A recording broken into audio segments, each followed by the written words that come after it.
Damn, that's crazy. Hold on, let me make sure I got my shit right.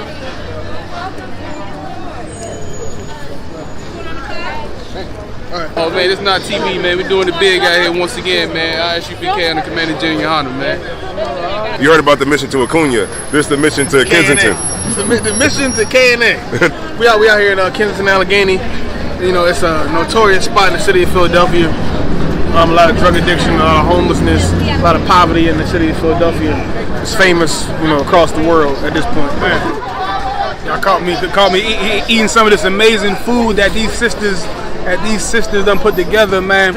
Under Commander General Yahanna, we got some amazing spirits in this school, man. Raised up right, you know what I mean, to come out here to the hood, the gutter, and man, and we gonna do this work wherever we go. You know what I mean? The water to Commander General Yahanna, putting that work in and raising up brothers and sisters like this, man. You know what I mean? We coming to every major city, man. Every city where One West at, we gonna try to do these hot food drives. You know what I mean? Like here to support the people that's in need. That's what the school, that's what we all about. When it come down to it, we are here to help the people that are impoverished, destroyed, people at the bottom. Everything we do, that's what we do it for. Everything we say, even though it may seem hateful, even though it may seem crazy and outlandish, everything we do is for the people at the bottom. That's what we don't know how they made my day, man. It's the food, the blessing, man. They put the foot onto that meal, man. That's what's up, man. We appreciate you, man. Hey, this is one of the best meals I ever had down here, man. By far. Hey, man, that's the love, man. That they show that they're trying to get back to the people, man. Let people know people care, man. That's what's up, man. Y'all continue up the hard work, man. For real. It's noticed, man. We appreciate that, bro. We appreciate that, man. People appreciate y'all, man. Right. For real. Giving a lot of people hope, and whereas so a lot of people don't have hope, man. That's what it's about, man. So, you know, it's a beautiful day today. The sisters came out from New Jersey, Delaware, Philadelphia, came out to support the event. That's that good old curry soup I made. You gotta taste it. It's the sisters' choice to do this, man. Their hearts is huge, and people think our sisters is locked up or something, like we got them locked in cages. No, our sisters out here, they giving back just like us. They willing to work for the Most High just like us. Hey, and guess what? We're still protecting them. Come on now, yes, sir. Tighten up. That's what we do, man. I.S.U.P.K. I'm the Commander General. God, sir. We feed the community, man. Get in line, get with us. This is what we do. All the brothers is here. The sisters is doing an amazing job. We out in Kensington and Allegheny. If you know anything about that, you know we out here. We don't care. We feed Israel. Lit is not the word for it. We are so happy and thankful and grateful for y'all guys allowing us to do this for the I.S.U.P.K and for our family and friends out here. We up in K&A. They got Gia up in K&A. In the belly of the beast, man. We up here in Kensington doing what we was raised to do, doing what we bred to do, and that's to show brotherhood. You see what I'm saying? And the sisters, it's not about us. It's about the sisters, man. The sisters is doing a great job out here. You know, and this is how the Lord get His glory, right here. They put their foot into it. Ain't nothing but love. Yeah. Food. Can't even explain it. Most High Christ. I'm trying to do it for you more often, okay? All for you, Hebrew. Hey, for you, thank you. Hey, anytime, hey, I already know. This right here.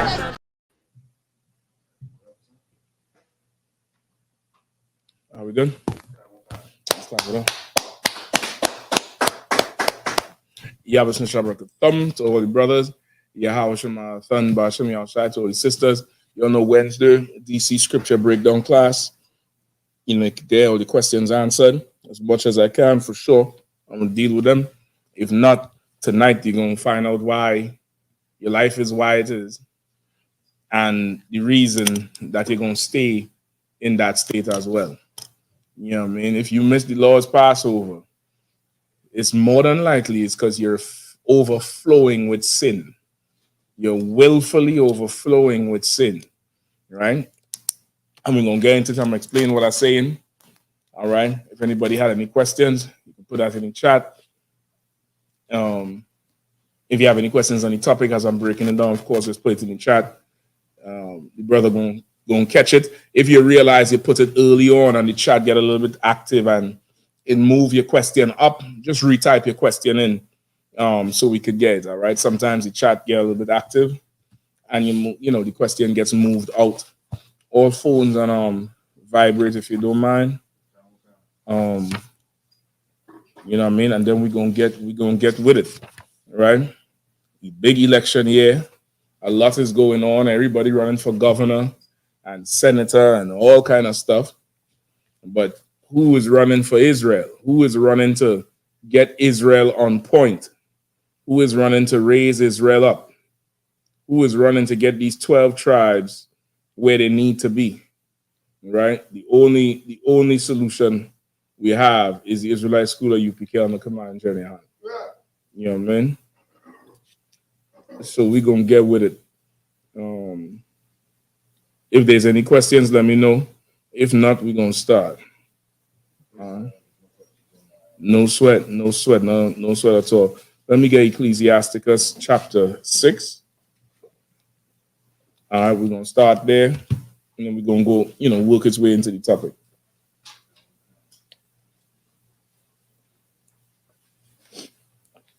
All right.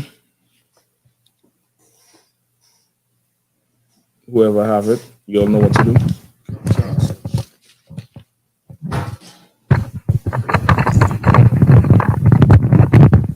Book of Ecclesiasticus, chapter 6, verse 1.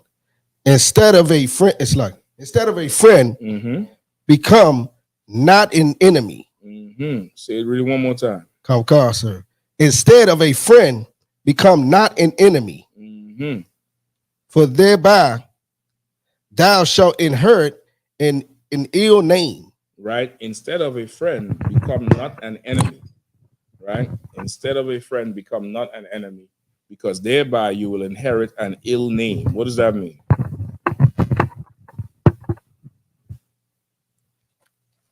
You need to read it again. You can read it, and you can read ahead too, and catch the whole first verse. Shame and reproach, even so shall a sinner that hath a double tongue.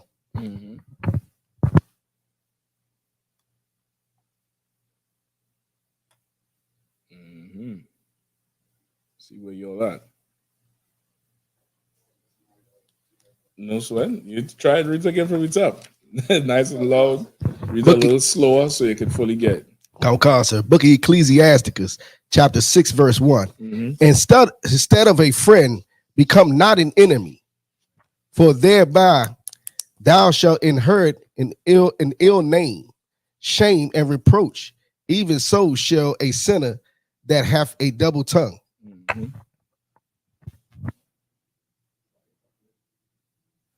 Hold on again. I'm coming to it. Go ahead. Lock you. So like you know how like you might have something on your face and your friend be, they don't want to embarrass you or nothing like that, but they go ahead and tell you. But like tell somebody what they need to be told, even if it's not like they don't want to hear it. You know what I'm saying? Instead of talking about them behind their back or something like that and becoming an enemy. Not that far. You're not wrong with what you're saying, but this is not that far or that specific. A little bit more on the surface. Sir, I would say it says instead of a friend, become not an enemy. So it's saying like if you really don't rock with somebody, don't hinder them. You know what I'm saying? Don't become like Esau to them and be something wicked to them. You answer. I went, okay, explain just for the sake of the class and everybody watching. Explain what you mean when you say you don't rock with somebody. So it's like if you're not vibing with them, if they're not really if you're not seeing eye to eye, but you ain't got no problems with them. Okay. And which part is that part? Which part of the scripture is that part you talking? That's the first part where it says instead of a friend. So instead of a friend, meaning, go ahead, take it from there. Like if y'all interests don't match, you know what I'm saying? One is an athlete, one is a scientist or something like that, and y'all just don't really have not. You don't have much interest in common? Or? Y'all are not friends, sir. Y'all are not friends. You know this person. You know who they are. Hey, Shalom, what's going on? How you feeling? All right, everything cool? Yeah. No long I ain't see you. Y'all are not friends.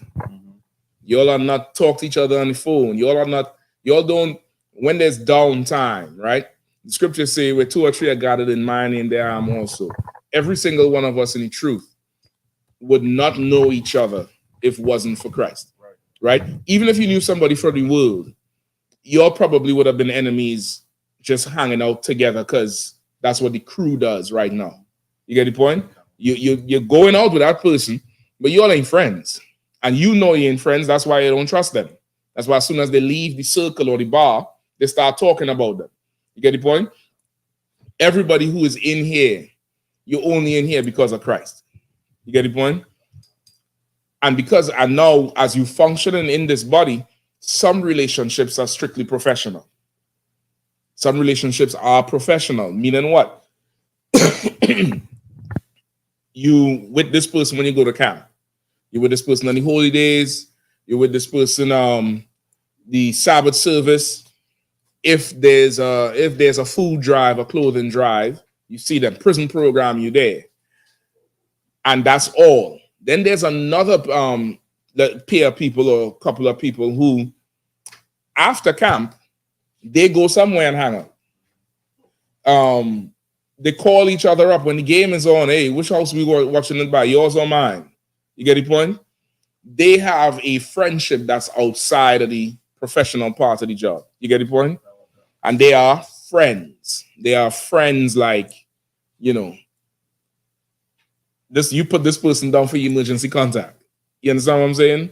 Like it goes further than the salute, the cordiality. Hey, what's going on, brother? How you feeling? That type of thing. What's going on, sis? How you doing? I ain't seen you in a while. How's the kids? Wow, they got big. You ain't seeing this person all the time. Versus, I could pick up your kids on the way there, so and so and so and so. That's a little closer relationship. You get the point? And there's nothing wrong with that. So in saying instead of a friend, don't become an enemy. Don't do anything to get on their back. I don't want to say get on their backside, but don't do anything to harm them. Now because you and this person is not friends. Y'all ain't like buddy, chum, friend, come over to my house and eat, sleep over, whatever. You don't have to be an enemy to this person. You can be straight, upright, cordial. Everything is, normal, above board. Just because you're like, as you say now, them examples could come in. You all don't have the common interest. You all may not have that common background. Some brothers have a common background and they just, naturally just gravitate to each other because of the common background. It might be a contemporary thing, meaning what? They come out of the same age group. So they what's up? The sound is out? No, it sounds just okay. It come out of the same age group. So now, y'all could talk about Michael Jordan and Rakim, and somebody else only know about Drake and Kendrick. You get the point? Like y'all have common, a common place where y'all could meet and y'all could build a friendship based on that. There's also of course, the friendship that comes with the work. There's also the friendship that comes with the work. And this is saying this is not somebody you extend beyond what would be the commonalities with y'all. And the commonalities would be the camp, the common places where everybody's at. The Passover, the camps, the, holy days, the food drive, the clothing drive, the radio shows, whatever. The things that's common to us all, that we all just be there anyway. Then there's things that's not common to us all, that you might see pictures on Facebook of, man, last night was wild and they all drinking in front of this brother's house. Or these sisters get together for something, just impromptu, just what friends do. You get the point? Now, there's somebody who may not be a friend, who may not be,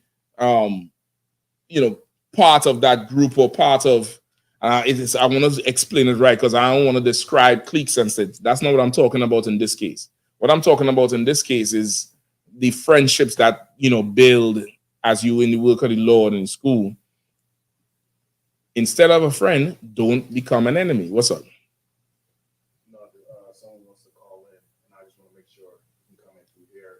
Oh, you ain't got to move mountains for, you know what I mean? Go ahead, do your thing. You do your thing, huh?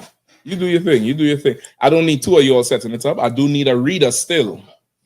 Instead of a reader, don't become an enemy. Hell. God damn. Shit. You just abandoned ship. Like, he's like, oh, somebody gonna call in smoke. And listen, not trying to fish people in, huh? Hell. All right, read it again from the top, back, if you don't mind. I'm Carson. Book of Ecclesiastes, chapter 6, verse 1. Instead of a friend, become not an enemy, for thereby thou shalt inherit an ill name. Right? Because thereby you'll inherit an ill name. What does that mean? Like that you'll be known for, you should watch him, you know what I'm saying? He'll talk behind your back. It's then the third. You have an ill reputation. Why? Because you're talking, you're being an enemy to that person. And most likely, you never know who you're talking to. More likely, whether they have a professional relationship with them at the school. This one went out, yeah. Whether you have a professional relationship or a friend relationship, and you're talking to somebody who was not an enemy to them, and you're gonna end up being exposed. Okay, no, because would be gossiping. That's not what this is saying. Exposed, damn. It went out again. I don't know what you paying the electricity for, brother. Do you have to interfere with the that plug? Not anymore, sir. All right, no sweat. So just see if you can sort that out for him there. Yeah, let's remind me to replace it, all right? But you might need to plug that one in for him. You closer to reach it. All right.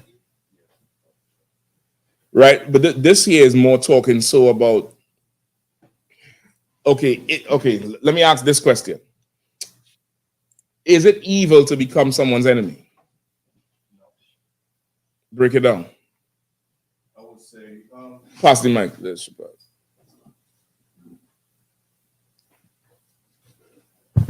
In the case of anything or anybody coming up against the truth, it's right to be their enemy. So there's a reason.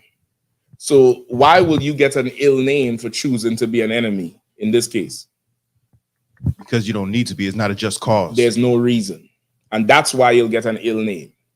You'll start developing an ill reputation because now your reputation is not, hey, what about so-and-so? Oh man, I don't really hang with him like that, but for the most part, that brother, that sister, they cool. Like I never had no issue. They was always cool, always pleasant. That's the reputation you will get, not from the gossiping. You get the point? It's like somebody say, hey, what about so-and-so? Oh man, I seen him just the other day. I ain't seen him in a while, but you know how he always is, always cool. She always cool, pleasant. She always has something there for, pass out to everybody. Kid, you could get a reputation by being classy. That's the best way to describe it. You could be a class act. You could be that type of person, and you develop that reputation, and you're not this person's, you're like friends. You get the point?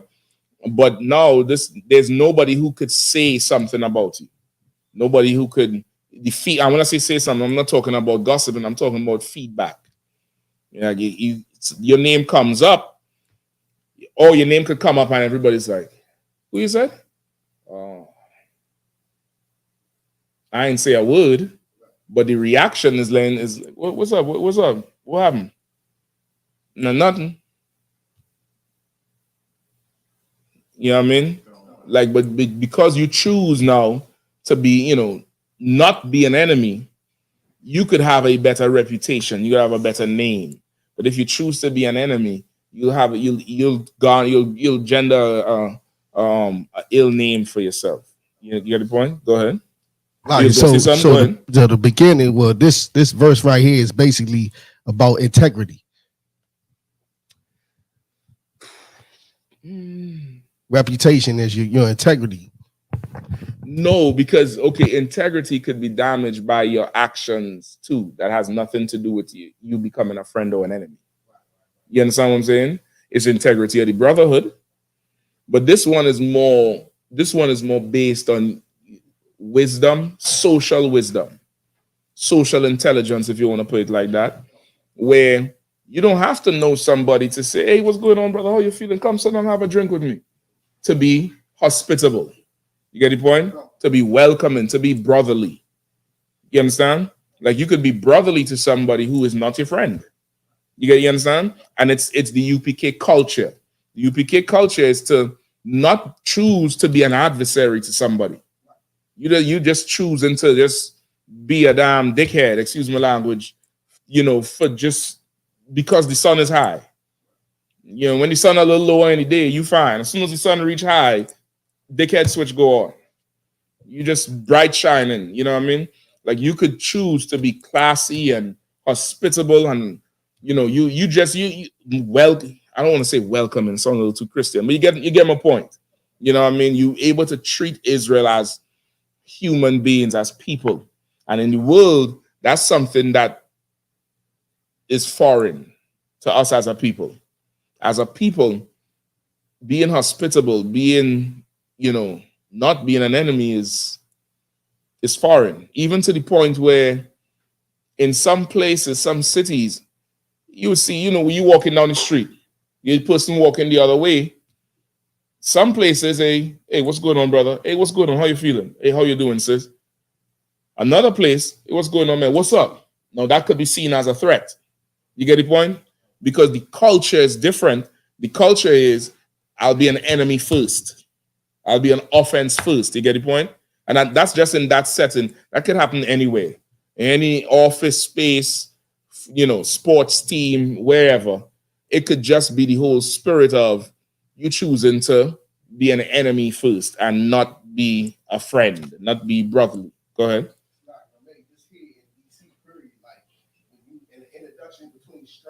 Mm-hmm. Like, what's up with you? He's like, yeah, what's up, champ? Like that spirit right there is like, I don't know you. You know what I mean?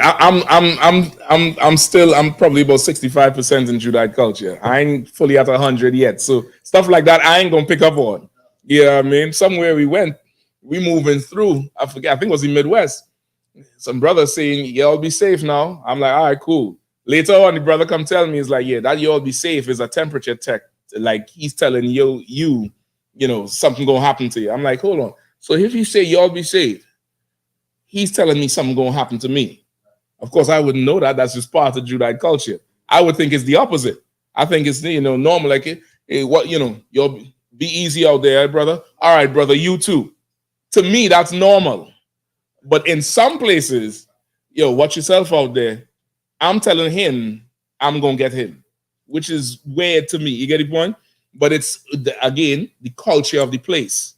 The culture of the place is that our culture is different. Go ahead.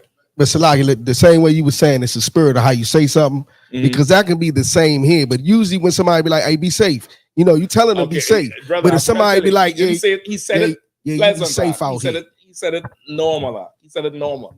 The brother pulled me aside after and he was like, yeah, you see how he said that there? This is what he mean in this situation. You get the point? It's just it's the culture of certain places. It's like that. In here, we don't have that culture. In here, the scripture say what? Let your yea be yea, let your nay be nay. So of course, if I say, hey brother, Lord be with you going out there, I'm not trying to tell you full of Satan and the devil coming for you. I'm literally saying, Lord be with you. You get the point? But in the world as a people, we ain't, you know what I mean? Like we not to that point yet. And it comes from also seeing your people as valuable. It comes from that too, seeing your people as valuable. Once you see your people as valuable, you start everything about you towards your people changes. How you talk to your people, how you receive your people, it changes until you have a reason to not be like that. You get the point? Which is, varying, but it could happen. Go ahead. Like I know what you mean, because in this truth, I view our people a whole lot different than what I used to. Mhm. And you know, I do public service, so when I see other people, you know, in my line of work, they be talking about somebody because they doing bad or they mentally ill or something like that. You know, I find myself defending them in a lot of the times. Getting You the know, benefit of the sometimes doubt. they just out of line, but you know, You're getting them the benefit of the doubt. You usually one saying, well, you know, suppose XYZ, which is, again, it's you're not choosing to be an enemy. You ain't the friend, but you ain't got to be an enemy. You get the point? And that benefit of the doubt comes into play there. Is that type of spirit. You understand? Go ahead. You was going to say something else? Give the opportunity but to say I think I'm gonna use that from now on. Like that's to me a very good way of saying it. What's that? When you saying when they start talking about somebody, Mhm. and you know, like, yeah, well, you know, why be an enemy? You don't know me and your friend, but you ain't gotta be an enemy and saying talk about them Yeah, like that. you can give the person the benefit of the doubt. So many times, brother, Satan plays us as a people with everything looking like this is what it is. You get the point? And at face value, it might be that. A phone call and 2 questions later, you might find out you was the idiot. You was the dickhead. You get the point? You might find that out. And then if you're in the right spirit, what you would do? Oh, Salakia, man. Shit, I was tripping, brother. Salakia. Oh, sis, Salakia, sis. I was tripping. I don't know what the hell I was thinking. Ignore that. The scratch this from the record. I ain't, you know. You get the point? But it's a certain type of spirit this is the culture of us as Israel. This is the culture of us as the 12 tribes. It keeps the mess down. Esau builds a whole industry off of it, off of choosing to be an enemy. You get the point? It's called entertainment. He builds a whole culture over the thing. You seeing it going on with Drake and Kendrick Lamar, right? What they say now? Some of the Drake bodyguards get shot. Oh, y'all don't hear that shit. Y'all need to watch the news, man. That's headlining the news right now. Not the tornadoes are. His bodyguard got shot outside his mansion in Canada. The police is there right now. Now, I mean, I ain't trying to get into it, but I know Drake's mother is Jewish. And I know the tricks of the small hats. This might be something to make Kendrick Lamar look like he crazy. I don't know. I need to see the bodyguard with the bullet wound to believe this shit. But this is on the news right now, brother. Sometime last night, somebody do a drive-by, hit the damn bodyguard, smack in front of the front door of the mansion. Smack in front of the front door in the 6. All right? And that's for us is the entertainment. You understand what I'm saying? That's the entertainment. You don't see that happening in any other culture. You don't see that happening, you know, anywhere else to that extent. You get the point, Yahanna? There's a question online.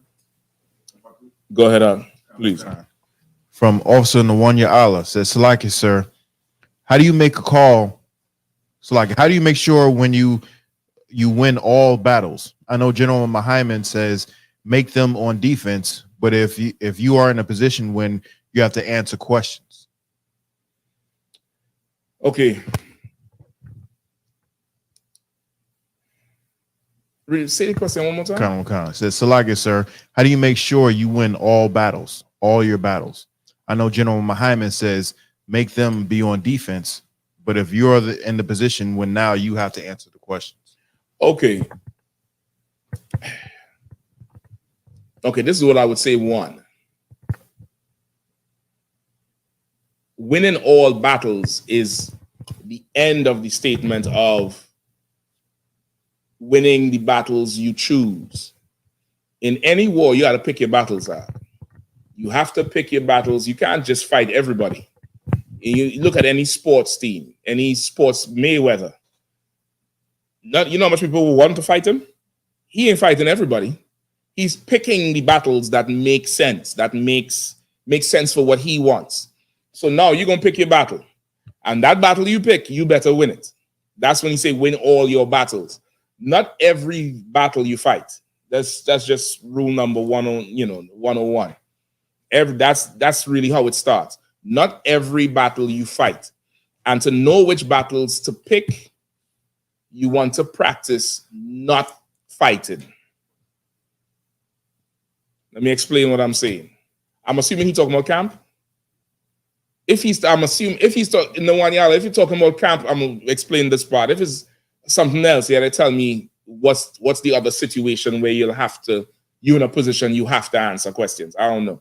But if I'm assuming you're talking about camp. At camp, you speaking. Somebody come up saying something.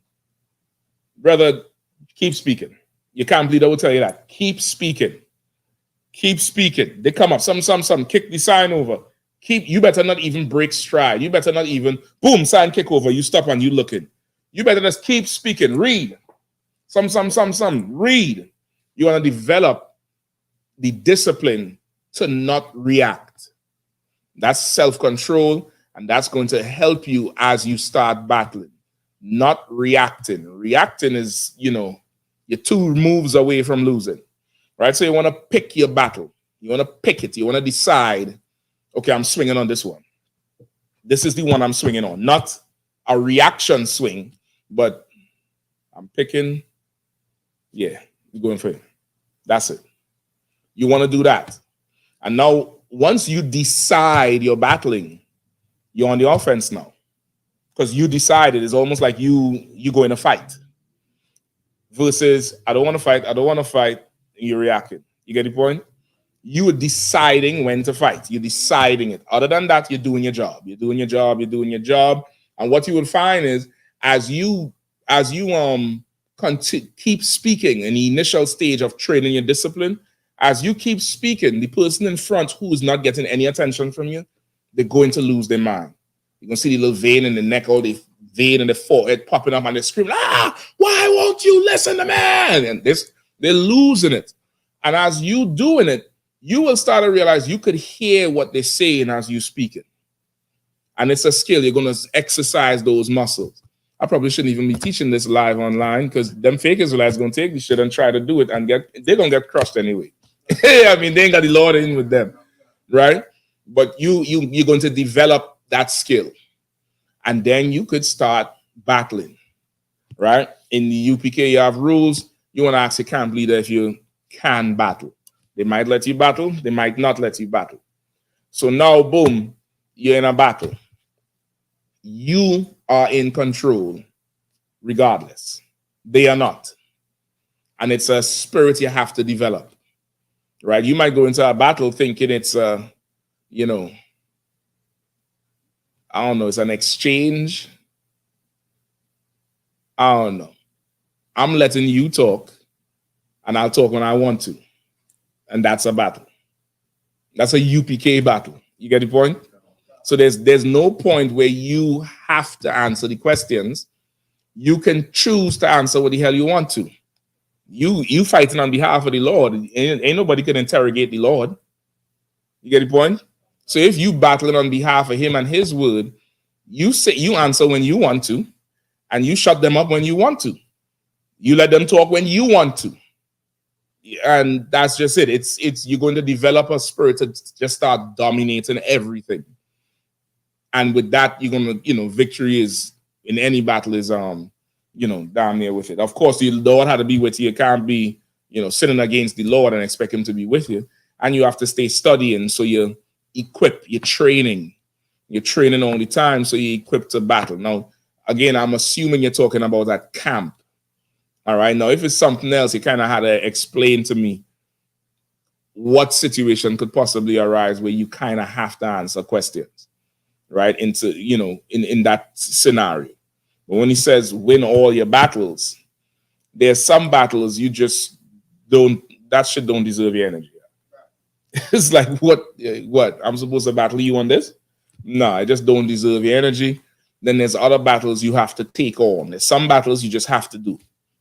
And there's other battles you really don't have to do. You could do it if you want to. And there's battles you should not do.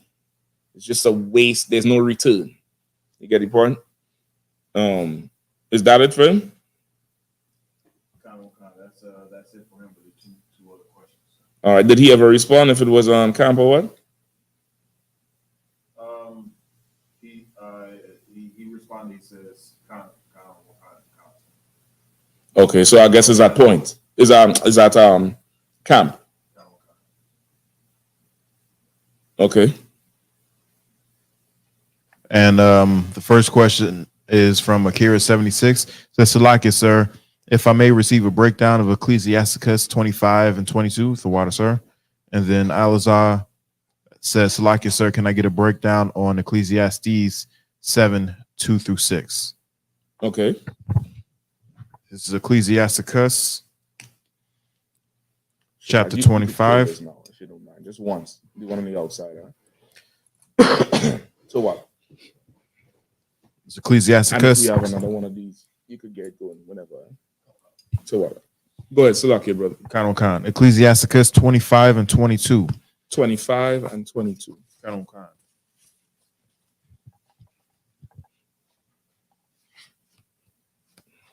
Yeah, go ahead, Salaki. Khan, sir. Ecclesiasticus 25 and 22. A woman, if she maintain her husband, is full of anger, impudence, and much reproach. Okay. Just that verse? Khan. Okay. I will read it one more time. Khan. Ecclesiasticus 25 and 22. A woman, if she maintain her husband, is full of anger, impudence, and much reproach. Okay. All right. So let's first go the other way with it. Let's see, what does it sound like it's saying? The same person who asked the question. What does it sound like it's saying? Or what does the word say that says? Anybody who want to try? What does it sound like it's saying?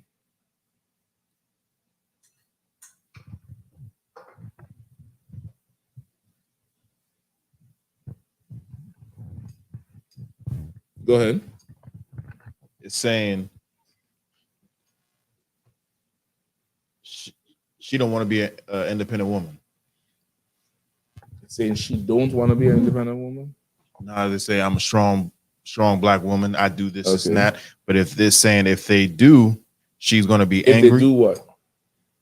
If she maintains her husband, she is full of anger, impudence, and much reproach. She's not happy. If she is an independent woman? If she's maintaining her husband. Okay, what does that mean? What? Okay, that's what I'm trying to get. What does it say? What does it seem to say? If you try to break it down, what do you think of it? It's saying that if she's maintaining his lifestyle, his well-being,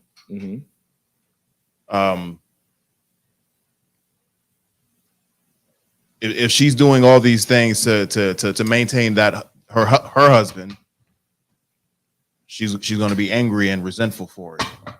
And maintain him meaning financially. All the way, Khan. Okay. Okay. I ain't asking for the answer. If that's what you're trying to give me. I want to know what it sounds like it's saying. Go ahead.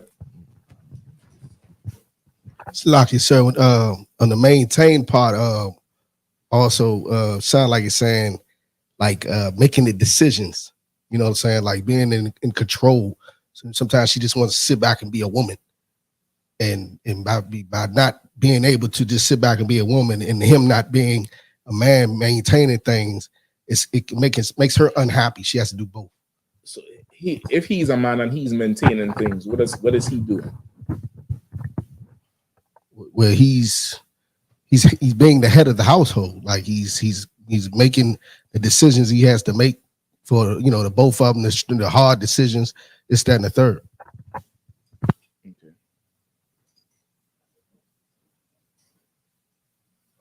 Here 76 says, in order for a woman to maintain her husband, she will be angry, impudent, and with reproach because she has to do worldly things to please him. Worldly, you got to explain that part. Worldly things to please him, and you got to explain what you mean. You got to explain what you mean by that. She has to do worldly things to please him. There's another response online. Damn. Yeah. I need to get off the internet. Go ahead. I'll say again, some static on the mic. Which one? Mine? I don't know which one. Now you're the one who's good at speaking on properly. Okay. Okay, so what we doing about it now? Man, why didn't this put that in from the beginning? God damn, man. All right. So yeah, was there somebody else reading the thing online? Let's see if Shapat can change it and then go ahead and use this to read and then just pass it back to me real quick. Shapat, you can just change the battery for the Yo, to Wabana. Yeah. We keeping this one. To water. DF sounds like she's trying to control her husband. That's what DF said. Okay, DF said it sounds like she's trying to control her husband. Okay. All right. Okay, you're kind of meandering around it, right? Most people see the scripture and think it means what the sister who talk about the worldly things. Okay, so the sister who said, she has to do worldly things for her husband. To please her husband, that's what she said. Worldly things to please him. All right. You gotta explain to me what you're talking about with that. All right, explain to me what you mean by worldly thing, just so I understand fully what you talking about. All right. But no, most people who see the scripture, they think a woman, if she maintain her husband, is full of anger. They think maintain means to pay for, in essence, right? They think it means to pay for, in essence, to, like you would maintain a house, you pay the bills on the house, you pay the, taxes, you pay for the house to be groomed, you pay, for the lawn, you pay for, it. Most people see that maintain and think it means to pay for. Even in certain countries, I know like UK and the Caribbean, they call child support maintenance. They don't call it child support, they call it maintenance. You get locked up for maintenance, you have to pay maintenance because it involves paying. So when you hear maintenance, most people, or maintain, most people translate that to mean some sort of money. So they would read this and think, read the scripture one more time. A woman, if she maintain her husband is full of anger, impudence, and much reproach. Right. And so most people read this and think a woman, if she is paying for her husband, paying for him, she's supporting him. She's the breadwinner. She's doing everything. That's wrong. And that's why she is full of anger, impudence, and reproach. And that's not what it's talking about. You understand? Maintain in this context here is talking about a different thing. Maintain is more so what you was talking about, Shapat, and I forget, somebody else online said it. Making decisions, I think. Right? Maintain is more talking about that. Right? Meaning she now has to be in charge. She had to wear the pants. She has to tell you what to do. She has to be the wise one. That's what that's talking about. Read it again from the top. A woman, if she maintain her husband, is full of anger, impudence, and much reproach. Right? If she has to, correct you, tell you what to do, raise you up, she's going to get angry and bitter and disrespectful because it's unnatural for her to do that. The natural thing is for you to be the one who would correct her, teach her, set her straight on, right from wrong, right? That's the natural flow of things. Because why? This woman is somebody's daughter who you have. This brother gave you his daughter to be what? That woman you have is somebody's daughter. The brother gave you his daughter for you to be what? Say like a father to her. Her new daddy. And when she was with her real daddy, she never corrected him. She never had to set him straight. It was a lifetime of him being the rock, of him being her head. And that's the natural relationship. If she now has to take it on, brother, she's going to lose it. She's the weaker vessel. You get the point? She's going to eventually she's going to lose it. She's gonna say, why I have to do all this? Why you? She's gonna lose it. Go ahead. And listen, it's not to say the other way. Brothers too, and brothers reach a point is like, well, goddamn, you've been telling you go left here all the time. And women are the comfort level they have when they with a man. They throw all thought to the wind. They ain't thinking about shit, but just looking good and being with you. Thinking is this, it's not part of it. It's just not part of the equation. Not saying like you don't want to, it's just a freedom. It's a privilege of, she ain't got to worry. You had to worry. You the one had to, is the car to these brake. She'll drive till the tires smooth like this down table. That's your worry. You get the point? You understand what I'm saying? Yeah, okay. Now she had to do this and then tell you about them knuckleheads you're hanging out with, and you should go here to do this because it make more sense, and don't eat pork, and she's not going to respect you. And once she don't respect you, a woman, she's going to start to resent you and hate you and everything else. Go ahead. Counsel, two things. It's 8 o'clock. Okay. You want me to? Yeah, we keep going. Okay, Counsel. And then she responded. She said, Salakia, when he was talking about what's the worldly thing, she said, Salakia, pleasing him as defined according to the breakdown of 1 Corinthians 7:34. I have it here if you want me to read. Okay, go ahead. This I know you had it. This 1 Corinthians chapter 7, verse 34.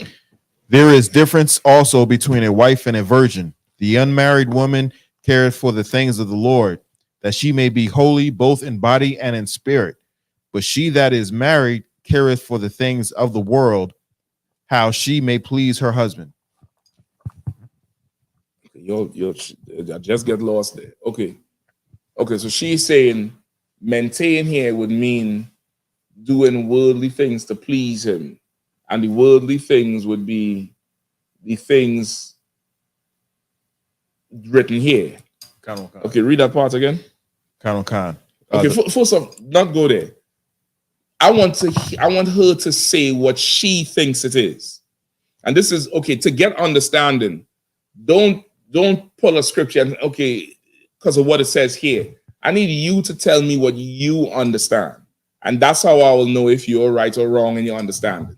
You get the point? Don't pull the scripture and try to piece it together. Just speak plainly and tell me what you understand. A woman maintaining a man, she's doing worldly things to please him.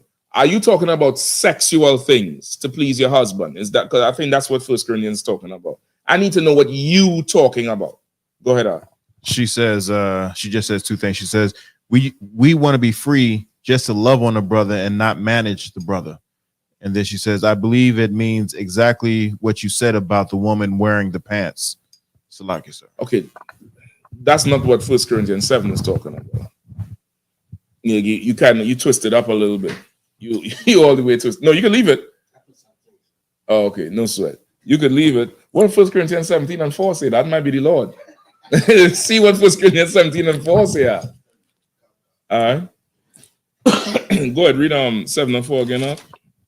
Khan. This is 1 Corinthians chapter 7, verse 34. 34, Salaki. No sweat, sir. There is difference also between a wife and a virgin. The unmarried woman careth for the things of the Lord, that she may be holy both in body and in spirit. But she that is married careth for the things of the world, how she may please her husband. Okay. Yeah. The sister who's responding with this, your understanding of this is wrong. A married woman is supposed to care for how to please her husband. Precept.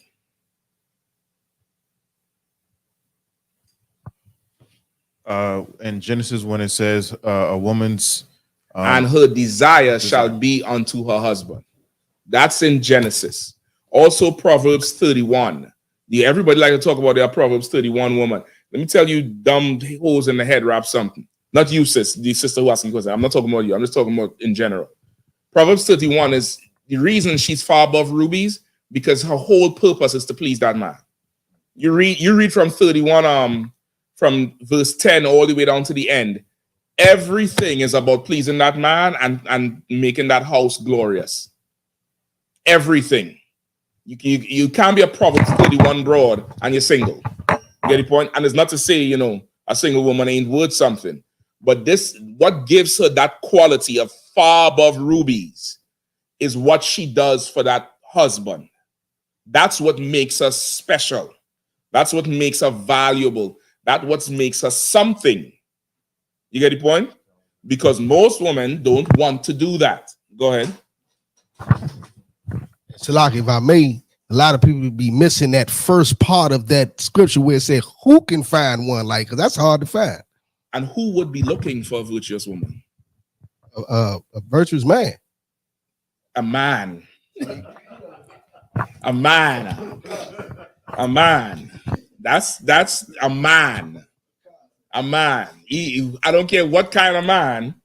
A man looks for a woman. And as he's looking for that woman, he's going to look for a good woman, a virtuous woman, a woman who has some kind of ability.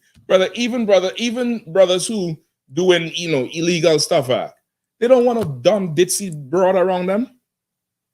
You need somebody who has some what? Street smarts. She has some skill. She could put on a suit and change how she talk to go and get that loan for you to get whatever. You get the point? It doesn't matter. A man is looking for that type of woman. You think you're a Proverbs 31 woman? Let's hear what your husband has to say about it. So now the perception that the worldly things in 7 is not talking about worldly as bad. It's talking about before she has a husband, what is she concerned about? Doing whatever her father wants, which is what the Lord wants. You get the point? She tend to whatever her father tell her to tend to. Feed the chickens, feed the sheep, check this money up, go run down there, handle this for me, braid this up, sew these garments, we could sell them for Passover. You get the point? She is, following after her father, taking good instruction. She doesn't, the relationship with her father is different than her husband in terms of he's not having sex with her. You get the point? It's a different thing. You have to start having sex with a woman. She becomes different. So before she's married, she comes in the school, she starts serving, she starts, cooking for the brothers, braiding hair, making clothes. She starts to become valuable because now these brothers is eating, the hair getting braided and oiled. Now all of a sudden, says them tires looking a little, look like it might have a leak in it. Let me take a look at it. Now she ain't had to worry about the car. She had things she would have had to worry about before. She don't have to worry about it because she's now making herself valuable to brothers. And brothers in the school start treating her like a sister, like a cousin, like a relative who they look out for because she always looks out. Now she come and get married. The food start getting a little bit less in school. Nah, joke. That's teasing sister.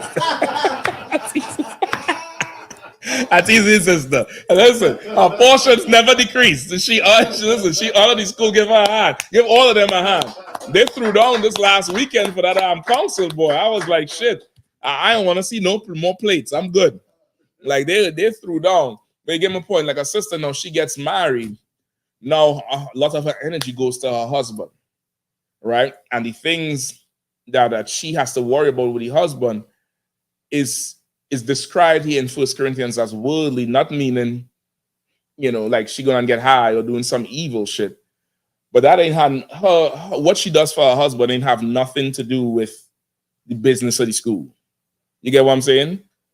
That's really not school business, that's home business. And that's not evil. And she should do it.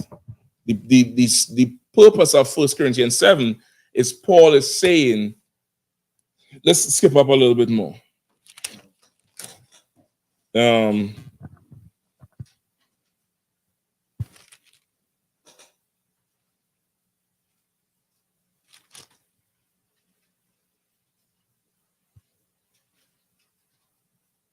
Okay, I'm probably have to break it down because I'm gonna have to go into this whole thing. Just paraphrase it, right? Paul is explaining what happens with the marriage. And this is where he was saying, listen, if everybody had the skill, not everybody has the skill, but if you could withstand it, it's better to not marry.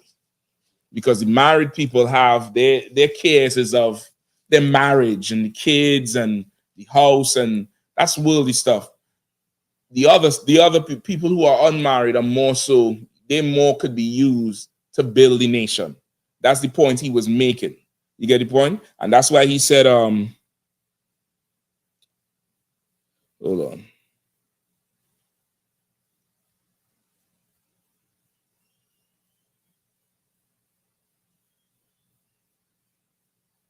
Give me 7 and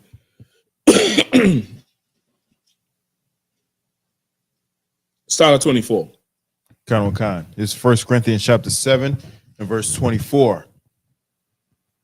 Brethren, let every man wherein he is called therein abide with God. As you are called. He's saying, let every man, as you are called, abide with the Lord. Meaning, once you called into this work, you stick and stand with the Lord. You get the point? You stand with the Lord. You're going to grow in the truth. You're going to bump your head. You're going to make mistakes. You're going to trip and fall. You get back up and you stand with the Lord. You don't abandon the Lord. You stand with him. Go ahead. Count on, verse 25. Now concerning virgins, I have concerning virgins. What is a virgin? Come on. A woman of marriageable, young woman of marriageable age. Whether married or not. That's what a virgin is according to the Bible dictionary. A woman of marriageable age, a young woman of marriageable age, whether she's married or not. It's not talking about sexual experience, right? So he's saying the virgins, young sisters, right? Go ahead.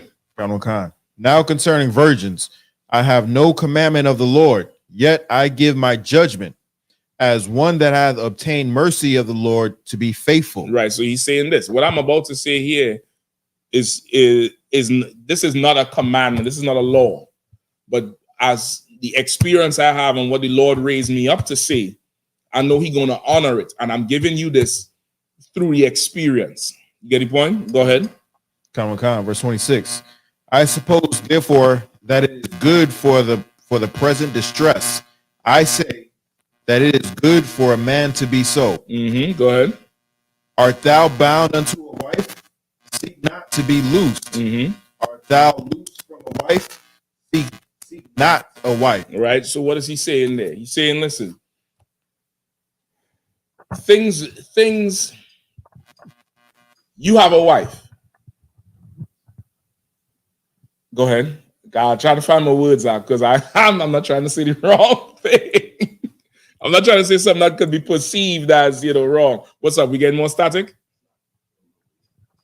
On whose mic? Mine or his? I think you just had to throw them mics in the trash. Go ahead. Salaki, sir, it's saying if you have a wife, you won't be loose from the work you're doing for the Lord. And no, it's literally says. Did you read it? If thou bound onto a wife, so if you have one, right, then seek not to be loose. Like don't try to loosen your work that you were doing. Because speaking of, stay grounded with the Lord. Okay, I get what you're saying. No, because read on. Come constant. Art thou loosed from a wife? Seek not a wife. So then what are we talking about? I mean, but I was thinking, I don't know. No, it's talking about just that. It's talking about a man and a woman, right? He's saying if you have a woman, it's quite possible that you might grow tired of her and you might want to be loosed from her. You understand? You might just be like, get the point? You just might be like, you passed the point of getting loud and cussing. You just exhaling loud now. You just, right? You have a wife.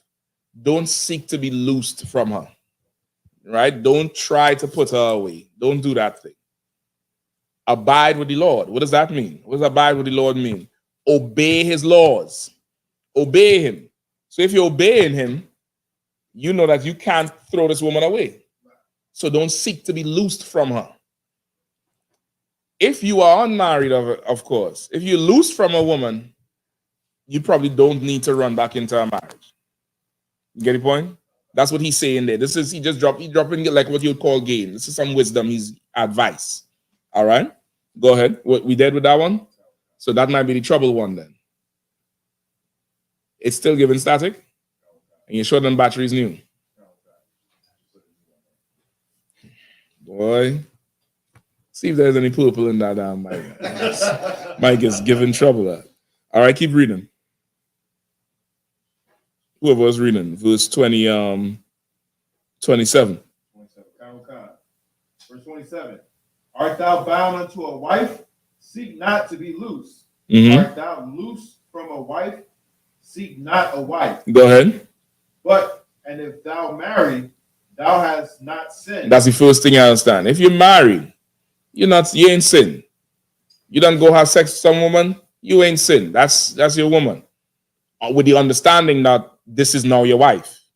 I ain't talking about one night stands and flings and friends with benefits and all that nonsense. You go marry a broad, that's your wife. You ain't sin. Right? Go ahead. And if a virgin marry, she had not sinned. Right? And if a young sister, she go marry a brother, understanding that this is not a one night stand, this is not a fling, this is not friends with benefits. She submitted this man is now her husband, she ain't sin. Right? With what he's saying, he's being careful as he running it down to you, because he don't want nobody misunderstand what he's saying to make it sound like you shouldn't get married. You're wrong for doing it. You get the point? Which is how Christians in the world are. And the marry I'm talking about is what? Sex, which is this thing here. You get the point? Go ahead. Nevertheless, such all shall have trouble in the flesh, but I spare you. He said, nevertheless, even though you ain't sin, young brothers and sisters, marriage is trouble.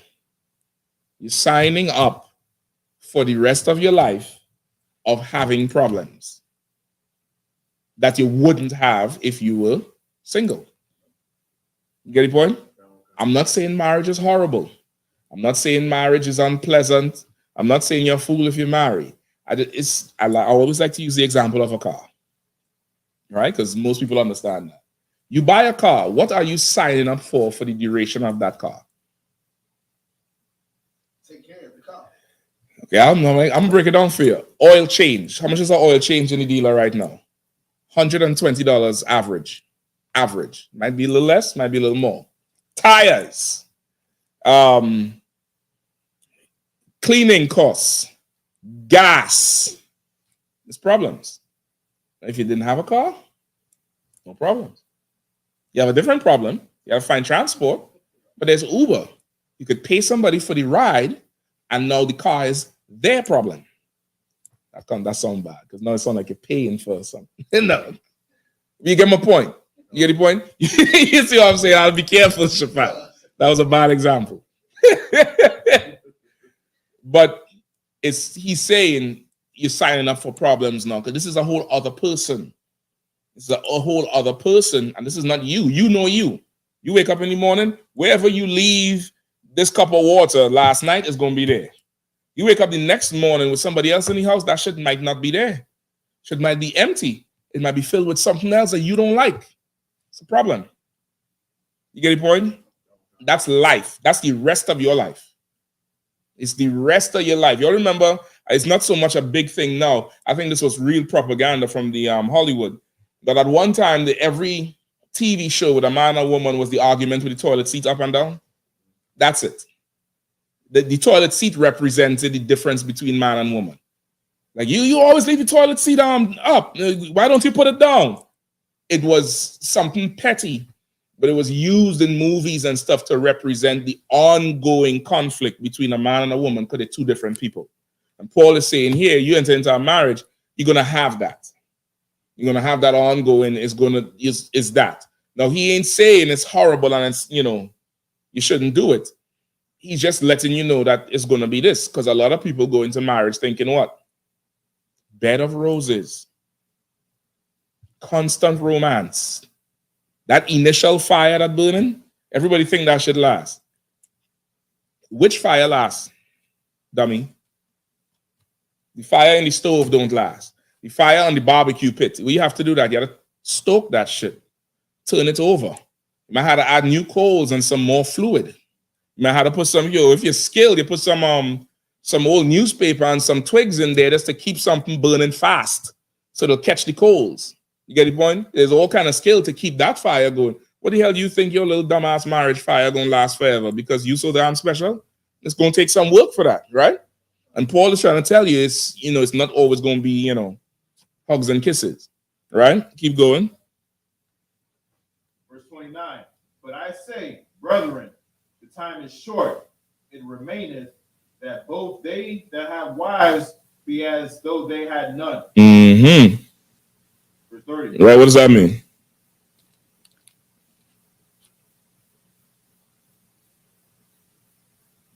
It's going to come a time where you're going to have to put in the same type of work that a brother that doesn't have a wife. Yes. Not worded the best way, but you're right. He's saying, because he's talking to men where? Where are these brothers he's talking to? In Corinth. School in Corinth. That's why it's called Corinthians. So he's talking to brothers in the work.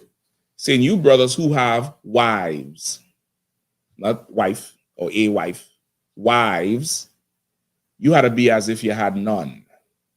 Meaning you are going to have to function at the same level as the brother who has no responsibilities. That's the other word for problems. Responsibilities. I said problems on purpose because people think responsibilities is just, hugs and kisses and movie nights and all that type of shit. No. Marriage got problems. It's shit that's going to happen. And you're still going to have to go about your business. Both of y'all still going to have to go about your business. He's saying, the men who have wives, you are going to have to function in this body as if you had none. Which means what?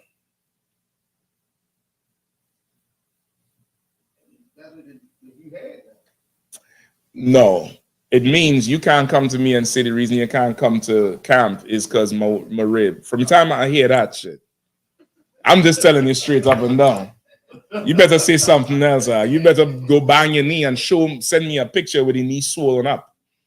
But you come and I can't come to my rib. What? What are you talking about? And you better have that mindset if you don't have a rib and you're going to go get one. You better have that mindset if you have one, you're going to get two. You better have that mindset if you have two and you're going to get three. You better understand that them sisters cannot come in between you and the work of the Lord. I still expect you at camp. I still expect you in class. I expect camp fun. I expect you to speak and speak with the same vigor you had before. I expect you to answer the phone the same way as before and be available for missions and don't give a damn. You call you, hey, listen, brother, we gotta get these clothes out of the storage. We're going down to XYZ camp to do a clothing drive. It's like it's his, anniversary. He was going to the movie.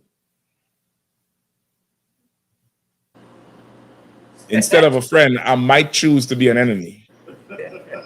Instead of a friend at that point, I might choose to be an enemy. And this is the other thing too, you don't want to communicate to anybody that you're putting her before the work, because now what is everybody going to think about that sister?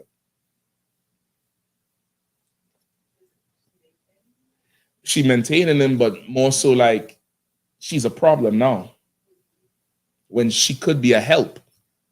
And back to the maintaining, if you wise, now she's not preventing you from doing the work, but because you have her under your wing, you could do more work if you're wise. If you're wise, brother, you would know that woman is an absolute resource. And if you have one, you could make it better than the brother who doesn't, because it's just him. Ecclesiastes said what? 2 is better than 1. And a 3-fold cord is not easily broken. You get the point? That could apply to the sisters too, because now you have somebody you could dispatch to handle certain business for you.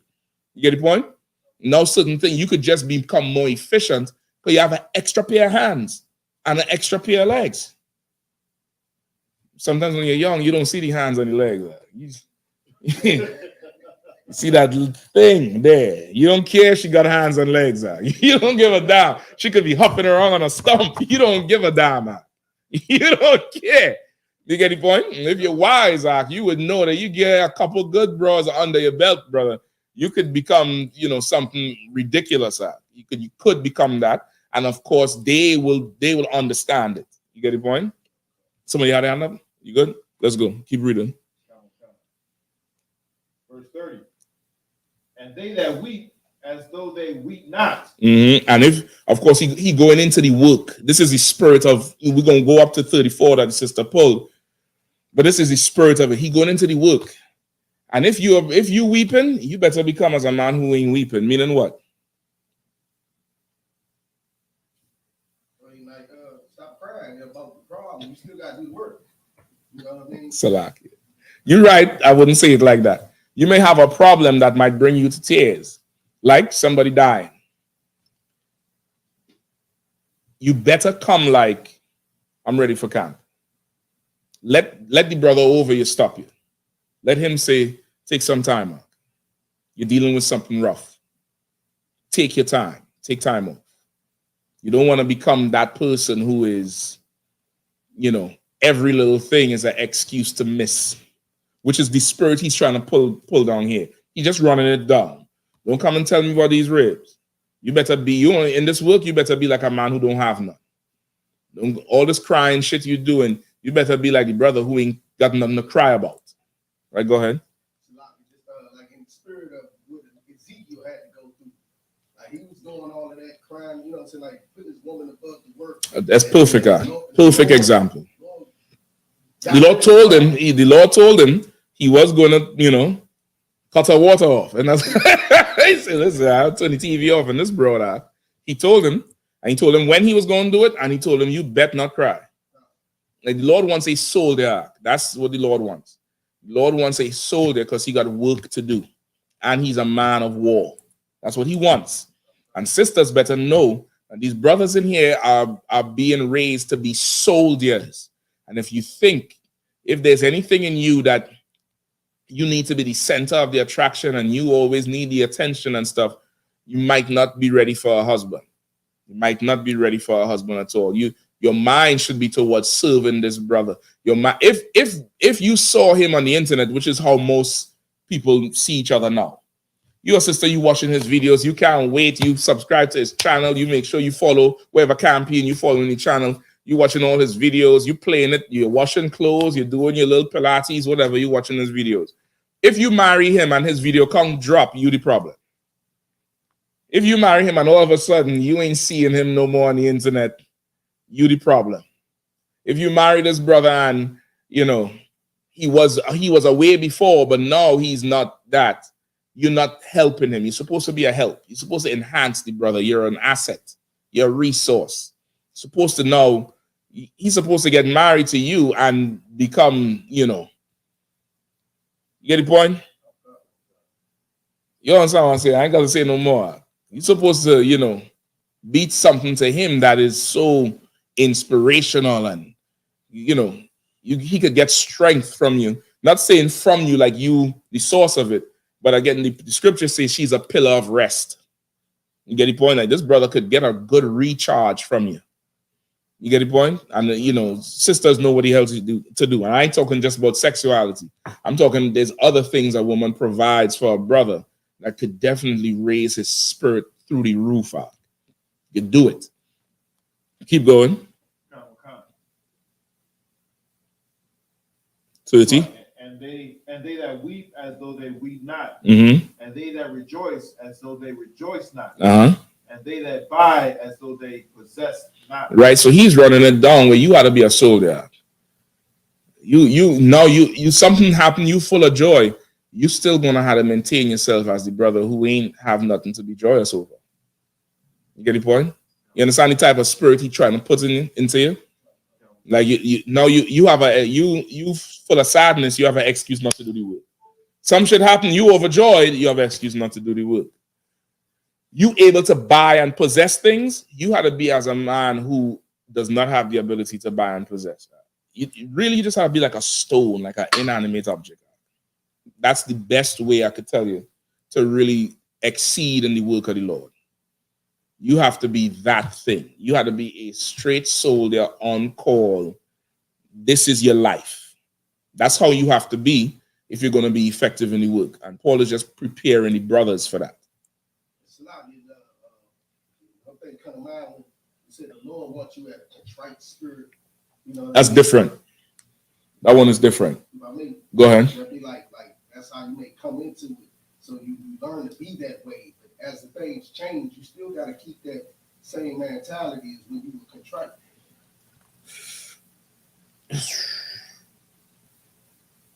I would say la. Because the broken and contrite spirit is what's needed for you to turn to the Lord. You understand? This thing I'm talking about here is it's a zeal that's controlled. It's a controlled, just focused zeal. You get the point? It doesn't matter. You win $1 million and you're dead broke. You're the same nigga. You have 0 wife, you have 1, you have 10. You're the same person. You got 1 kid, no kids, 10 kids. You're the same. There's no difference in you. Your output remains the same or even goes up. You understand what I'm saying? It's a little different. I understand what you're saying, but this is a little bit different. He's prepping you because, once again, this is for life and all. As life goes on, things happen. And everything is going to start to present itself as a reason why you can't be as effective. And he's warning you. He's letting you know this is what it is. So you now could really zero in and still do your duty and still have all of that going on if you choose to. All right? Go ahead. Verse 31. And they that use this world as not abusing it. For the fashion of this world passes away. Right? And they that use this world as not abusing it, for the fashion of this world passeth away. What does that mean? Like you said, taking the things that change in your life and using it to not do the work. You know what I mean? Using it as an excuse. You know what I'm saying? Because those things, they come and go or they change. That's more it. It's like you ain't using the things of the world and abusing it where you getting all the way into this and all the way into that. Them things come and go, man. Them things come and go. You understand? Go ahead. 32. But I would have you without carelessness. Does it say careless or careful? Carefulness. Go ahead. But I would have you without carefulness. He that is unmarried careth for the things that belong to the Lord. How he may please the Lord. All right. What is that saying? What's Paul saying there? Come on. His focus and attention is on the Most High and the things that he. But I would have you without carefulness.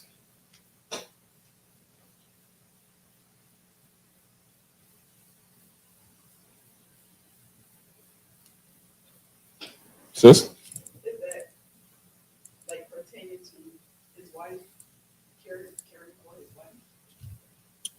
You answer it, but not just his wife. But I would have you without carefulness.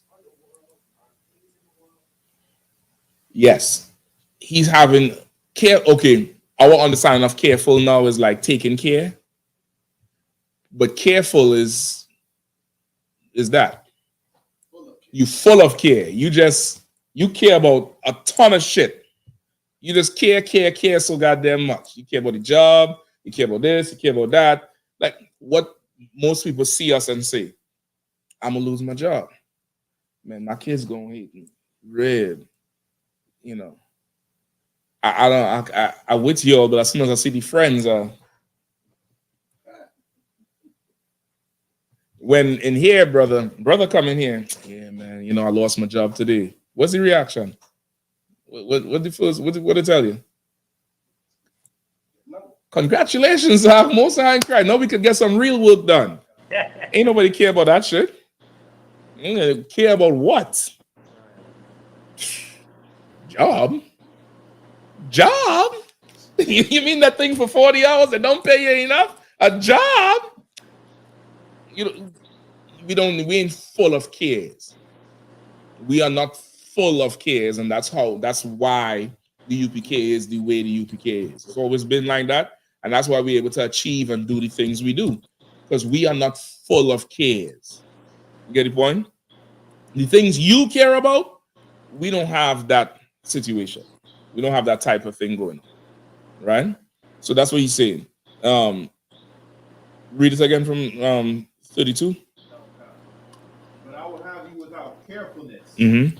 He that is unmarried careth for the things that belong to the Lord, how he may please the Lord. Mm-hmm. But he that is married careth for the things that are of the world, Mm-hmm. how he may please his wife.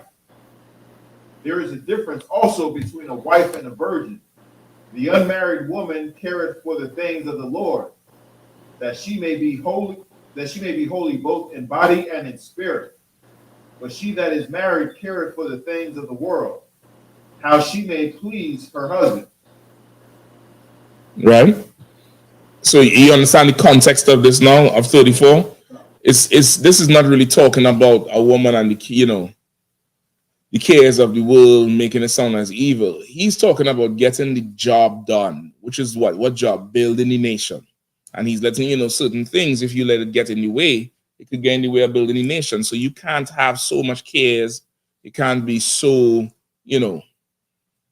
it's not saying be reckless. It's just saying, don't be like them people in the world who, they make every little thing a problem and why they can't do the work of the Lord. They can't do this, they can't do that. You're just full of cares. Just, set care to let the Lord deal with that shit. You be about the work of the Lord. You get the point? So that's what this is talking about here. Now let's go back to Ecclesiasticus, right? 25 and 22. Is Ecclesiasticus chapter 25, verse 22. A woman, if she maintain her husband, is full of anger, impudence, and much reproach. Right? If she maintains her husband, she's full of anger, impudence, and much reproach. This is not what we just read in 1 Corinthians 7 and 34, right?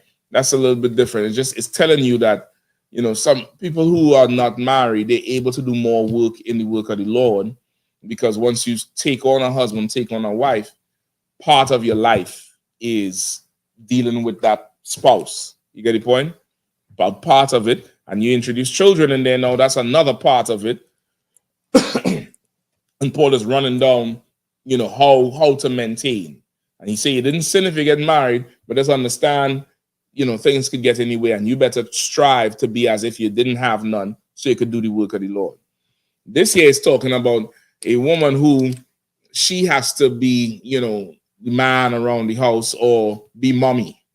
She had to now be mommy and correct you and, keep you up in terms of the correction and managing you. This is not talking about the money part of it. This is not talking about the money part. How it's not talking about money.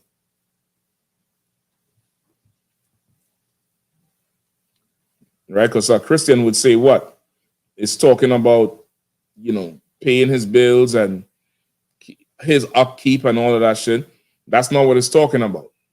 How that's not what it's talking about?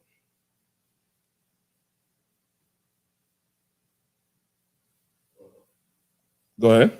It speaks of the reproach, the shame, like she wouldn't really have no shame for that. No, there's some women who do it. Women who, they ain't spending no money. And if the friends find out you spending money on that nigga, him. So how it's not talking about money?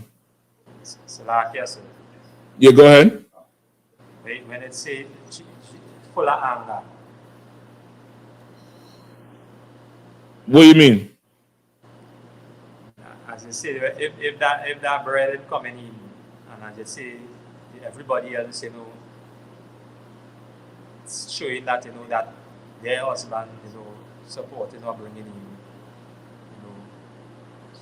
Okay. I see what you're saying, but it's not talking about money. That's what I'm saying. Oh. It's not talking about money. How it's not? Go ahead, Shapat. If she makes No, that's not right. Right? I'm gonna tell you why. Proverbs 31 and 11.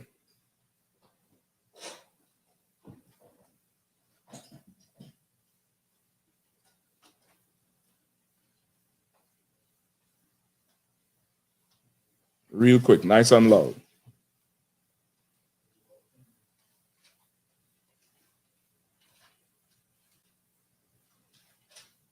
Proverbs chapter 31, verse 11. The heart of her husband does safely trust in her, so that she shall have no need of. Read it again. Read it again. The heart of her husband does safely trust in her, so that he shall have no need of spoil. The heart of her husband trusts safely in her, so that he is not going to have need for spoil. That's how you know it's not about money. You understand? A virtuous woman, her husband ain't going to have need to do anything. You understand? He ain't going to have a need. Now, he could still do it, but it's not like he has to go do it. You get the point? It's not like he has to go, plunder something and spoil it and take it, and he ain't got to do that. Why? Because now he's free to do the work of the Lord. You understand? I got more for everybody all the broads who have a problem. Make your choke on this thing here. And so let me stop. Hold on. Where she seek it or feel?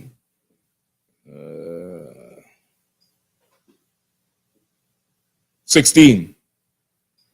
Proverbs 31 and 16. She considereth a field and buyeth it.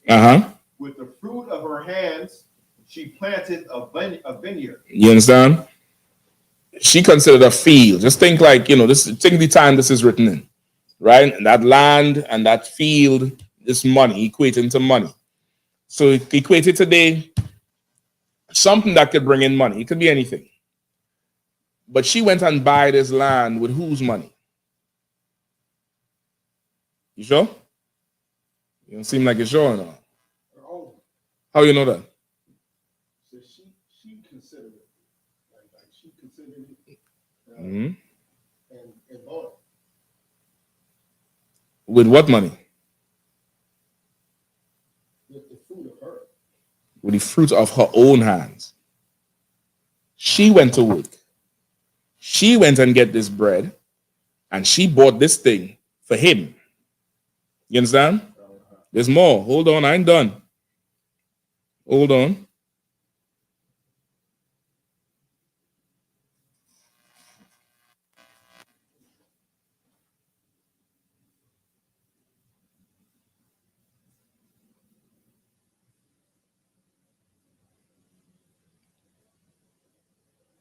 Verse 31. Verse 31. Give her of the fruit of her hands. And let her own works praise her in the gates. What does that mean?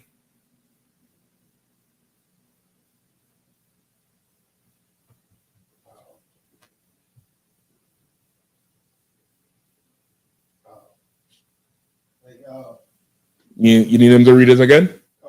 Read it one more time. Nice and loud, all right, so you could pick it up on the mic. Proverbs 31 and 31. Give her of the fruit of her hands, and let her own works praise her in the gates. Give her the glory for the work that she does. Nope. You don't have to give her the glory because her work will praise her in the gates. You ain't got to give her nothing. What she's doing, she going to just get praised for it. You know what I mean? She going to get praised for it.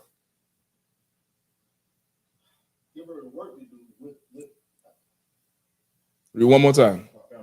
And this is, I hope after tonight, everybody's free from the Christian bullshit. All right, go ahead. Give her of the fruits of her hands, and let her own works praise her in the gates. What does that mean?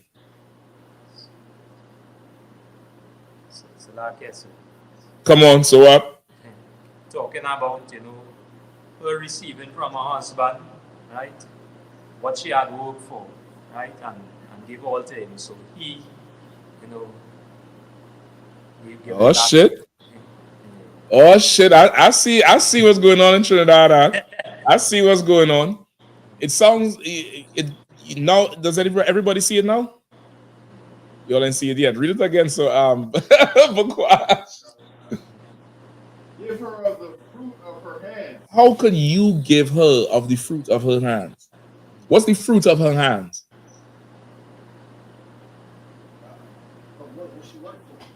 Which is what? Which is what?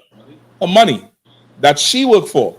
You just said she brought the vineyard with the fruit from her hands. So she go work and get money. How could you give her of the fruit of her hand?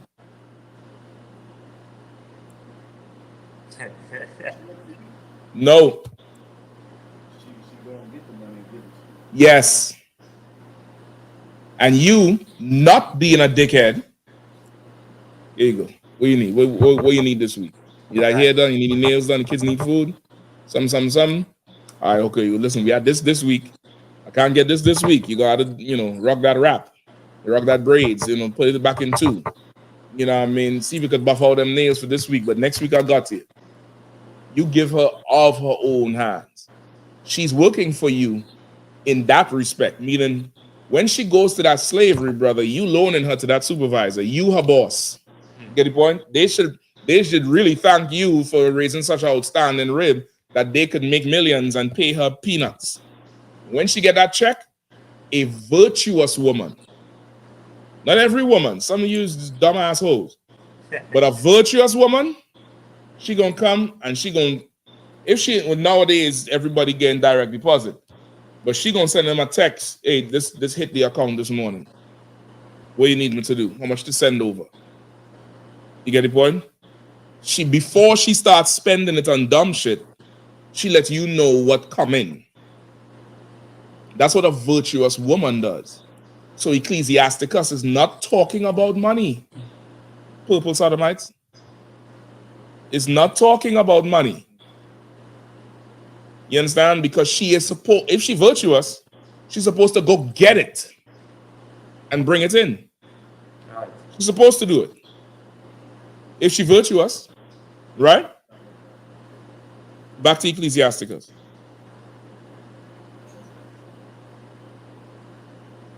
Ecclesiasticus 25 and 22. A woman, if she maintain her husband, is full of anger, impudence, and much reproach. Right? So now if she maintains, this is not talking about money, but more so she's the one telling him what to do, where to go, whatever. She's gonna get tired of being your mommy. Get the point? She wants to be your woman. She wants you to dominate her. You get the point? She wants you to rule over her. She wants you to be that solid rock. She wants you to correct her when she out of line, and she knows she getting out of line, and she needs somebody to tell her shut the hell up. She wants you to comfort her. She wants you to direct her. She wants to be able to cry and be feminine. She wants to not have a care in the world, and you have to be the one to be in charge of shit. That's what has to happen. Now, when that happens, she's not full of anger because she got a man in the house. When that happens, she's not full of impudence, which is a rude type of, a bold rudeness, is disrespect. She's not full of that because why? You hear sisters say it all the time. Oh, no, he ain't going for that shit. I ain't playing that shit with him. It's almost like the fear, it births the respect, and it's an attraction at the same time. You understand? That's really what she's going through, which is what she had with her father. When she in the house with her father, she started to mature as a woman. She started to see that flower, the chest started to rise up. She feels she could say something. What you say? Nothing. They're looking up. But that's like a little thrill for them young girls because it's like they're trying it, but you in charge. Now she's older now. She's of marriageable age. Father gave her to you. You try it. She tried with you. You give her the same reaction. She's like, all right, I know what I'm dealing with now. You get the point? It can't be the other way around. It's not going to work for her. It's not going to work. All right? Let's get a little bit more. Verse 23.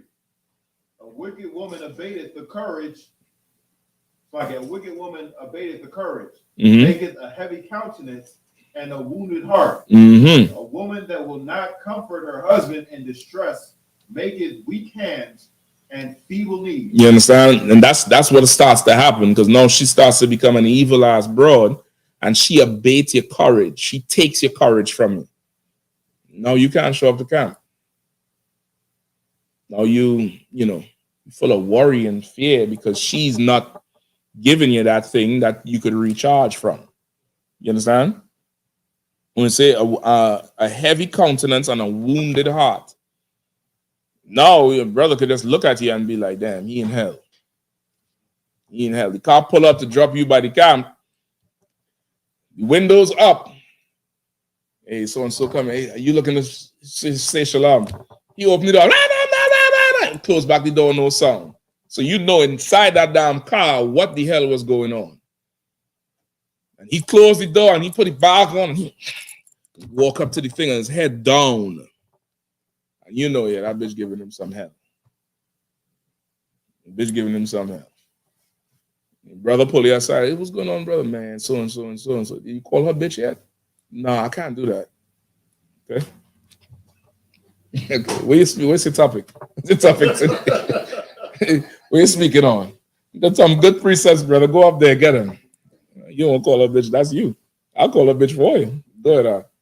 Like I heard a story a long time ago. Captain Malquad said that it was a brother that there was at a cookout one time, and the brother was had much respect and he had a good reputation in the school and whatnot. Mm-hmm. And there was at one of the cookouts, and his rib came up to him and was just in the mood and said in front of everybody, he was like, he didn't say all this, all this stuff in front of y'all, but when we get home, I'm the one in charge. And then when he said that, she said that in front of everybody, they said his countenance, just fell. And that was the last time they seen it, brother. Yeah, bitch would have been right at that point. Bitch would have been perfect. At that point, brother, you had a blaze on hand. Go to council after that. That's just the price of it. For your manhood, brother, you just have to. You had to cut the grass with that bitch out. You had to let out a bitch that shaved the trees, brother, and mow the lawn, and scrub away the moss from on the benches, brother. You had to start to blaze because of what just happened. And you just go answer for it in council, brother. That's something you should not tolerate at all. This is what you should learn. Choose wisely. Choose wisely. It's like a car. It's better. Now, you could fix a lemon. You could. You could buy a lemon and you could fix it. Look at some spark plugs, some new coils, change the brakes, change the rotors. You know what I mean? Do maintenance ever so often, whatever come up, you fix it. Or you could just choose better. A car you don't have to fix. You save some money. Just choose better. That's the best thing you could say. Just make a better choice. You get the point? Just make a better choice. And now, of course, if you already made your choice, you're going to have to live your life as one who has none. And you put the Lord first, brother, and get counsel, over time, your situation will change. Over time. I've seen it happen. Sometimes you already made the choice. It is what it is. But you could come up in here, brother, and become, amazing in the work of the Lord. And the Lord could change her whole countenance, not countenance. He could convict her whole spirit. He could turn you into something that's you just fearful. You just look fearful. You could be the most kindest brother in the world. You walk in a room, Mark, and it's, she want to get right now. You get the point? Because of you. Or the Lord could just plague her with some shit until she realizes, messing with you. You get the point? But here it's just the choosing is the best thing. Right? But for the sister question, that's what it's talking about. It's more so, and okay, the spirit, if you understand the scripture, the spirit here is not even necessarily you having to maintain him. But sometimes a sister wants to maintain him. You get the point? There's a difference if she has to, the brother not stepping up. But then there's another thing where it's not a matter of him not stepping up. She won't let him step up. You understand? She's the one who agitating because she used to running shit. She just, big old mighty old, whatever. And she just used to running shit and used to, somebody like that, you should just stay by yourself. You probably shouldn't marry. You should just run shit. Run them biscuits up in here. Run that coffee up in here. Run it. Run it. Tell that coffee to stay hot. You shouldn't get a husband because you will want to run him. And that it's to tell you the spirit of it. Because you want to do it. He gonna be trying. And now you angry. You're angry if he don't do it. You're angry if he does it. You can be by yourself. It's a 6 or one, half a dozen of the other. You get the point? It's the spirit behind it. But again, as how the Bible rules, it's talking to the brothers. Choosing is the best. Best thing you should do. Best plan. Just choose real wise. Choose wise. Go ahead. That's it? That's it. We good to go? There's another couple of questions. One's a breakdown and one's just a general question. Go ahead. The general question's from Rihanna and a half shell. What? Oh. Rihanna and a half shell. Okay. She asks, Shalom, Lord Christ, sir, can a man's wife wear his clothes, for example, a t-shirt lounging around the house, or his slippers, etc., and possibly wear his sweatshirt or something like that outside? I think you're having some priority problems. Okay, I don't see so like I need to laugh. I need to laugh, sis. Forgive me, Salaki. Oh, brother, don't sweat. I mean to laugh, brother. I mean to laugh. But okay, if it's a brother and you asking if it's okay for your wife to do it, she could do what you want her to do. Whatever is lawful. If you like seeing her in your clothes, that's fine. Usually it's the other way around where a sister, she just like, you can hit that light outside her. Where the sister just usually likes to wear the brother's clothes because that's just what sisters do. Steal the clothes. You have, let me tell you, you have t-shirts, too many of one color t-shirts. I guarantee you're gonna miss two. Because you have like 5 of the same color. There ain't no way for you to know which one she missing out to go ahead and slap you. You know what I mean? There's no way to know that. You get the point? She's gonna pour your t-shirt on. She's gonna put the sweater on. The sweater is bigger than her. She like walking around with the arms all the way down here. Her arm stop here, her hand here, all down here is arm, and she flapping it around. She in the spirit, she feeling like you there hugging her. And that's fine. It's not a problem. Wisdom, I wouldn't make it a problem. She want to wear your clothes. She's taking your clothes and wearing it. Let her have her vanity. There's a certain amount of vanity a woman could have. Just let her have it. A little foolish vanity makes her feel good. Might turn her on, whatever. If you don't want her to wear it, you might want to have a talk with her about it. But if you're asking me if it's a sin, there's no sin there. You get the point? There's no sin there at all. Now, if she's wearing your clothes and you wearing hers, you'll probably just need to just leave the UPK. That's all I'm saying. You probably just need to go somewhere else where that type of thing is allowed. You could get swallowed up and all that type of shit. If this is the typical sister, just she finds comfort in her husband's clothes. You get the point? The husband might not live with her, so he there this week. He leave, he gone. While he in the shower, she done swipe something from his bag. As soon as he gone, she put that shit on and she just taking the deepest breath, the fabric all the way up in the nostril here, doing the old school COVID test. The fabric going up in here. And she passing out and that shit like it's Some kind of thing. Them white people be sniffing the glue in your clothes.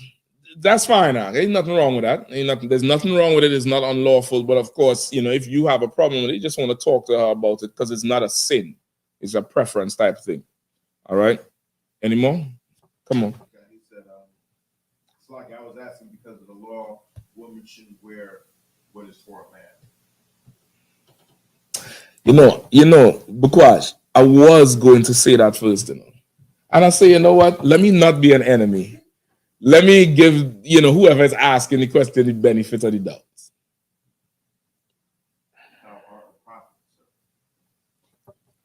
Try to do good or not? Try to do good. Let's not try to change. They want the old me, because they're trying to bring the old nigga back on. Okay, that's not what that law is talking about. That's not what it's talking about. You get the point? That's not what it's talking about. If that's the case, in the middle of winter, when you taking her your rib out and it's cold, don't give her your jacket.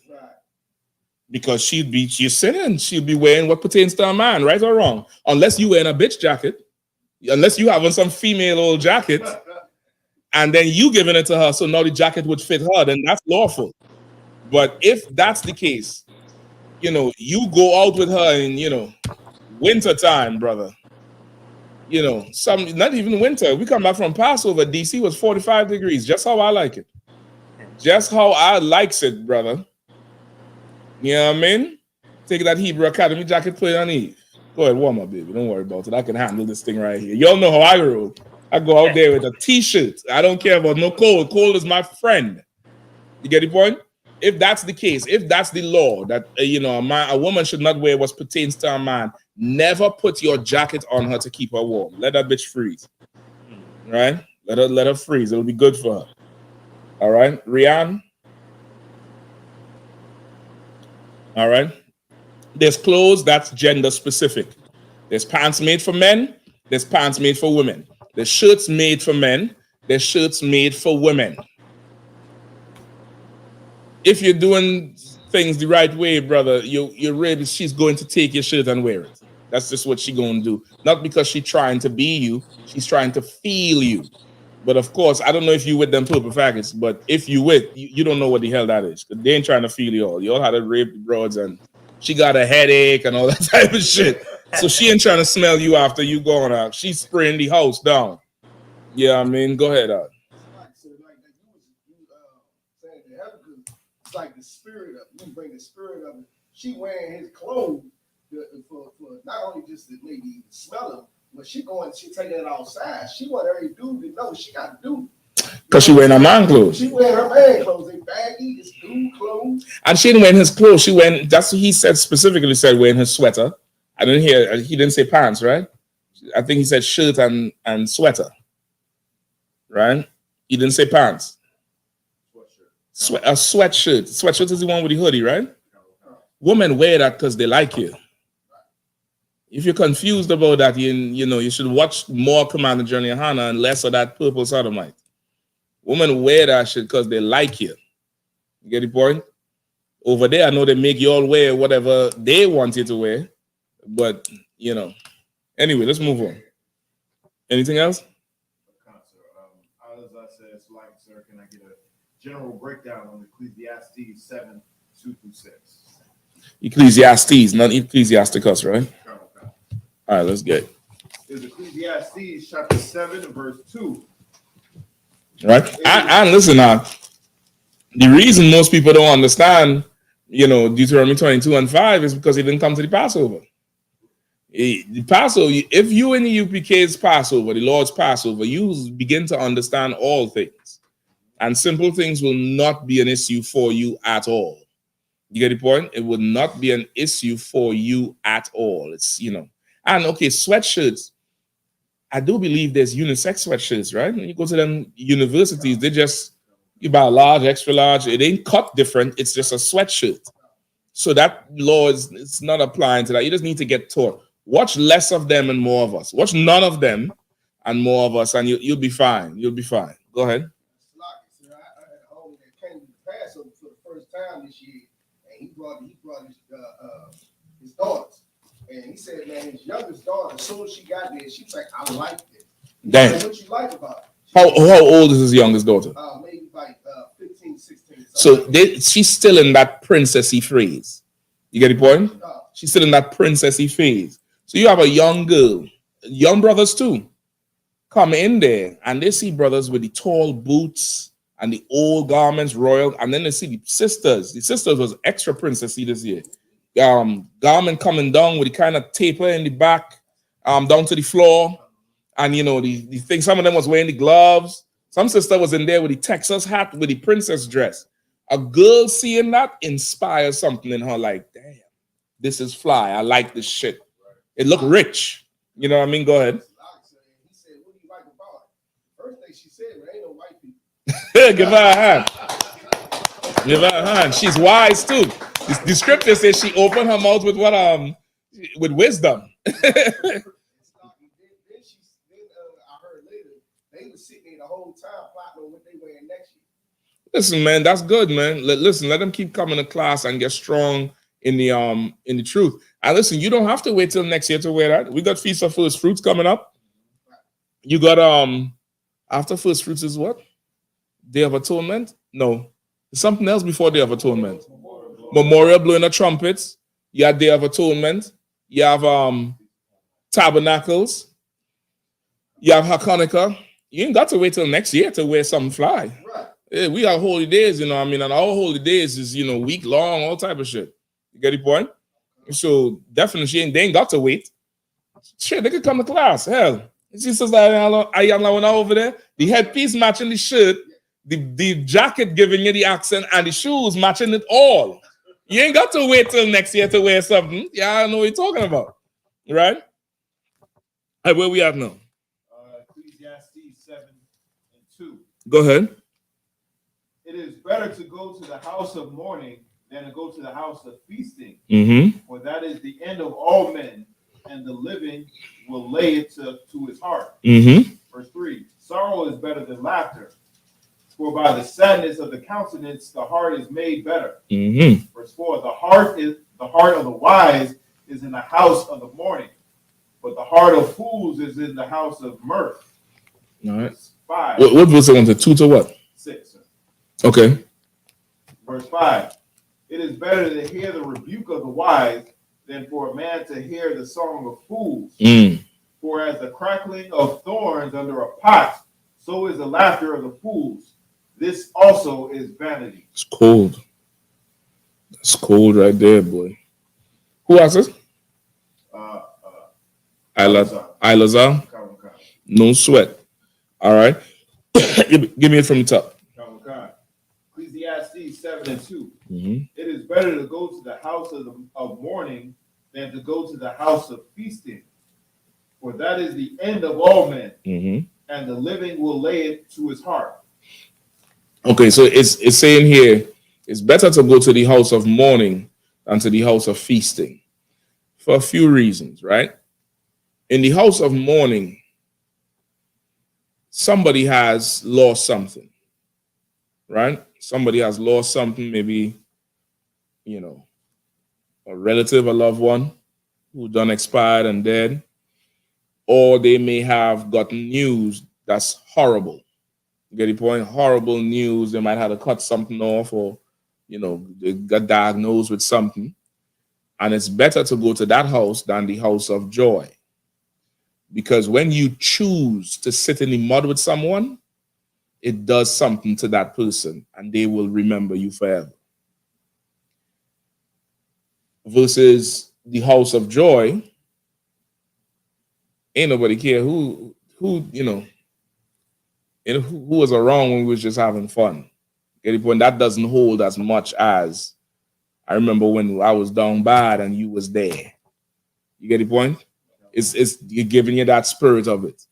Also, our people are in mourning. Judah mourneth. You get the point? The gates thereof languish. Our oppressor routinely puts in our face to seek the house of mirth. That's why everybody get caught up with Diddy. You understand? That's why we all worrying about Drake and Kendrick. That's why them purple sodomites say they don't do food drives or give away clothes because God said don't help a sinner. But when Kyrie Irving was in trouble, they went to try and march and kiss his ass. Yeah, you get the point? March down Barclays Center, but they seek in the house of joy, which is all his riches and his wealth. That Kendrick Lamar, they was talking about him too, because his cousin was, with the purple sodomites, until he come out and say, his auntie is a lesbian and he's okay with all that lifestyle. I ain't seeing them talking about him no more. You get the point?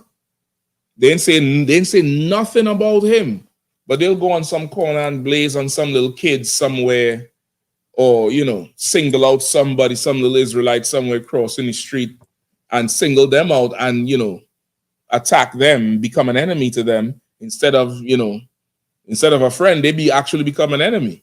But they seek out the house of joy. They seek out the house of mirth. They don't seek the house of mourning. You get the point? Commander General Yahanna sent soldiers in the middle of Passover, sent soldiers down to McDougal projects down there in North Carolina, brother. And the whole zone was lifted because of it. You get the point? We ain't seeking the house of mirth. We're seeking the house of mourning. You understand what I'm saying? Like that's the spirit he's trying to put you in.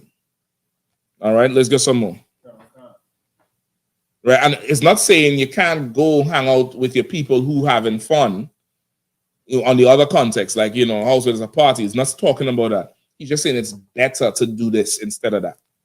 You get the point? Like while something going on, you seek to let me crystallize it for you. Commander Yahanna said something to me a few years ago, and it always stuck with me, where he said, whenever you struggling yourself, or your brotherhood is being tested, or you're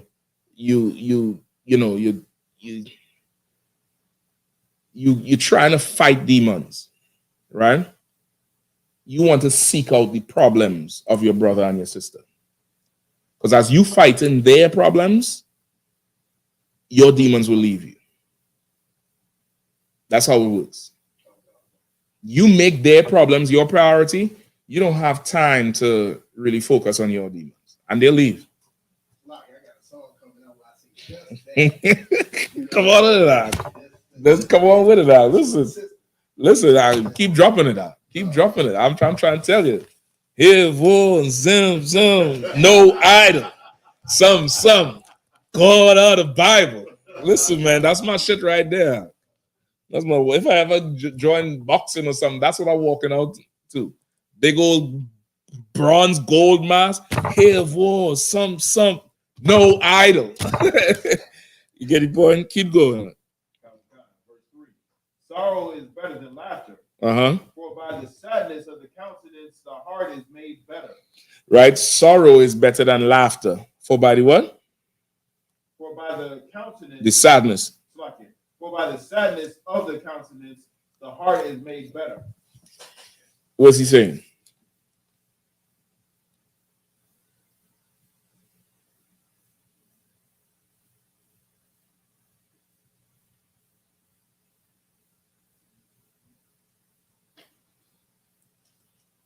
There's a certain lesson you could only learn through pain.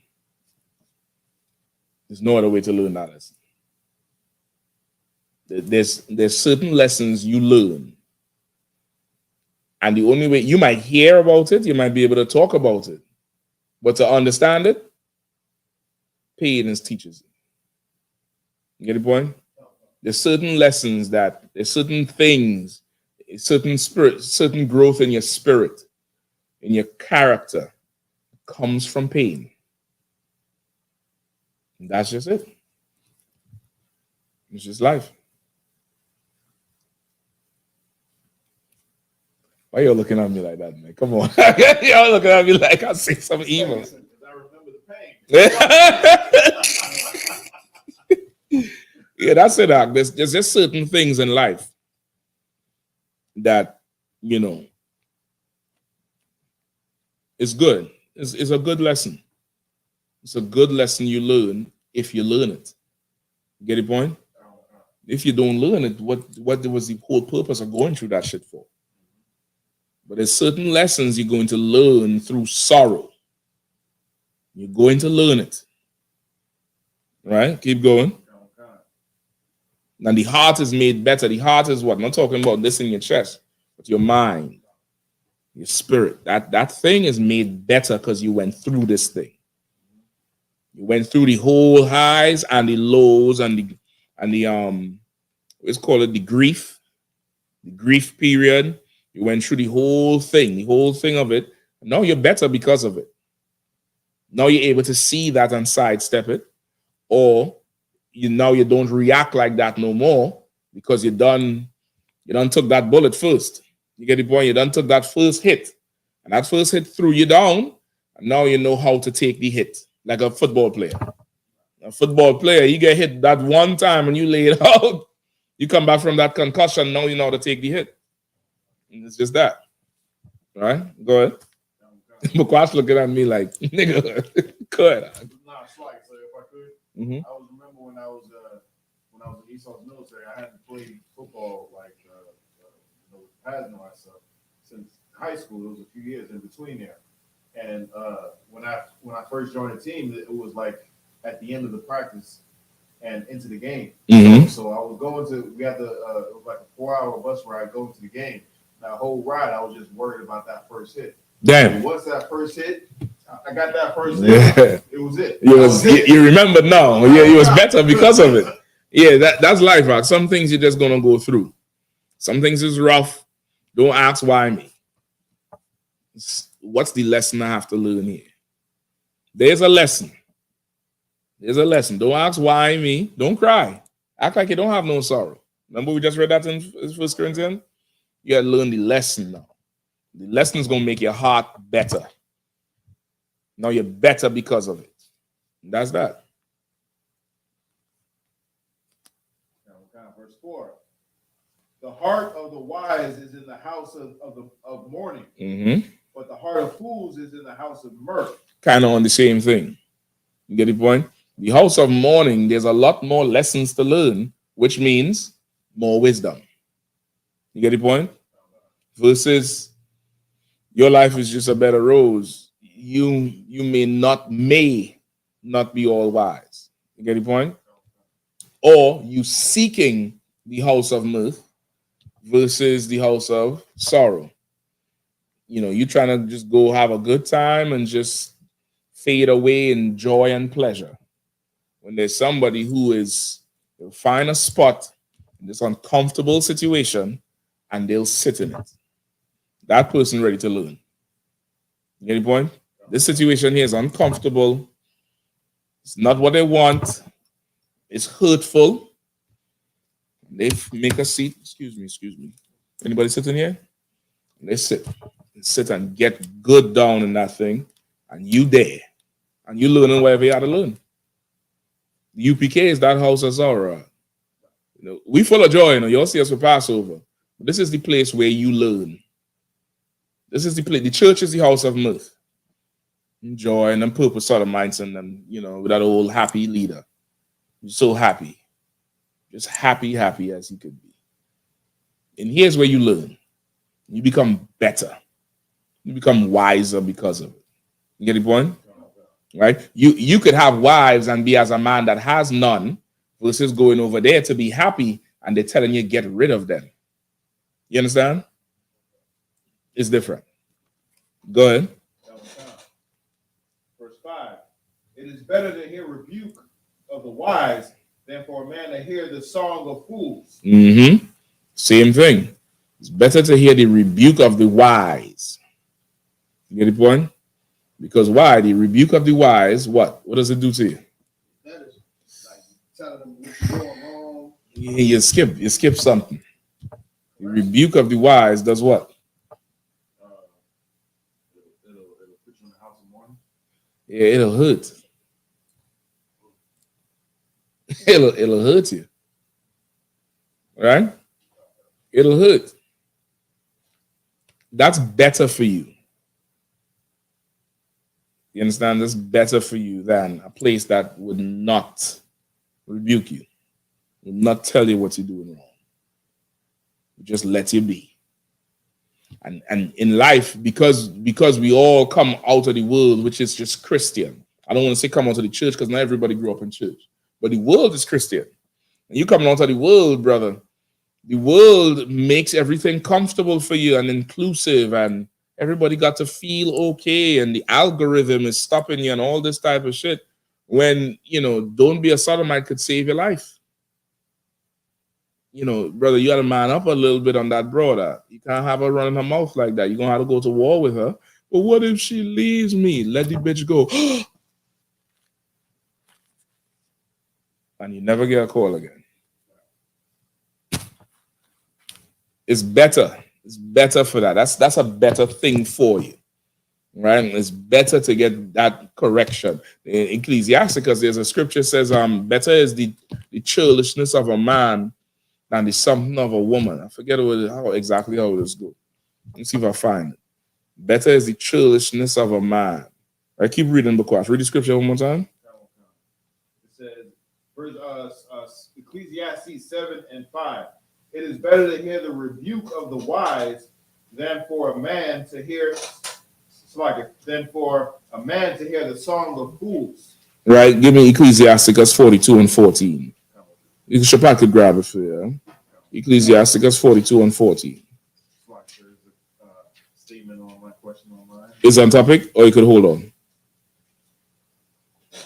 We have one more verse. Let's just hold on. We get after. Come. Book of Ecclesiastes, chapter 42, verse 14. Better is the churlishness of a man than the courteous woman. A woman, I say, which brings shame and reproach. You understand? Like it's in the same spirit of it, right? The churlishness is like rough or cruel. You get the point? Right? And the rebuke of what? The rebuke of the wise. It's better to hear that. It's better to hear that than seeking that, comfortable thing. It's going to keep you doing your dumb shit. You get the point? Right? Just like it's better for you to hear you was not the Passover because you're a damn sinner. That's better for you to hear. You should hear it. And it should hurt. Because if you're sincere and you're right, you'll make sure you're there next year. That's all. Just make sure you're there next year. Know you dropped the ball this time, and there's mercy if you're still alive when it comes around next year. You should come into school right now and be there for the next feast day so you could strengthen yourself up for Passover. But if you come with another excuse next year, I know you're a sinner. You're providing all the excuses. You ain't missing a day of work, though. You ain't got no excuse for that slave master. He ain't gonna go for that.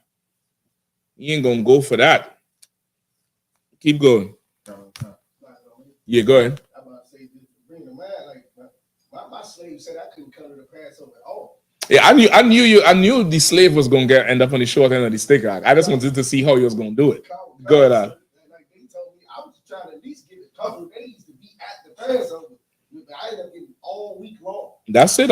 He doesn't give him a hand. Shapat did the right thing. He went ahead of time, put the paperwork in, chase it up, applying for the days off. The week of Passover, they're telling him his shit is denied because seniority and bullshit. They don't know Shapat. I know him. I was like, I know I'm gonna see you down there, brother. I said, so what you want to do? He said, well, I want to do this and this and this. And if I do it like this and I do it, I say, sure that gonna work? He said, well, yeah, I'm gonna do it. Next day I said, all right, let me know how it go. Drive down to North Carolina and see Shapat down there. I say, hey, we like the Spider-Man. Yeah, slavery, F you. F that effing job.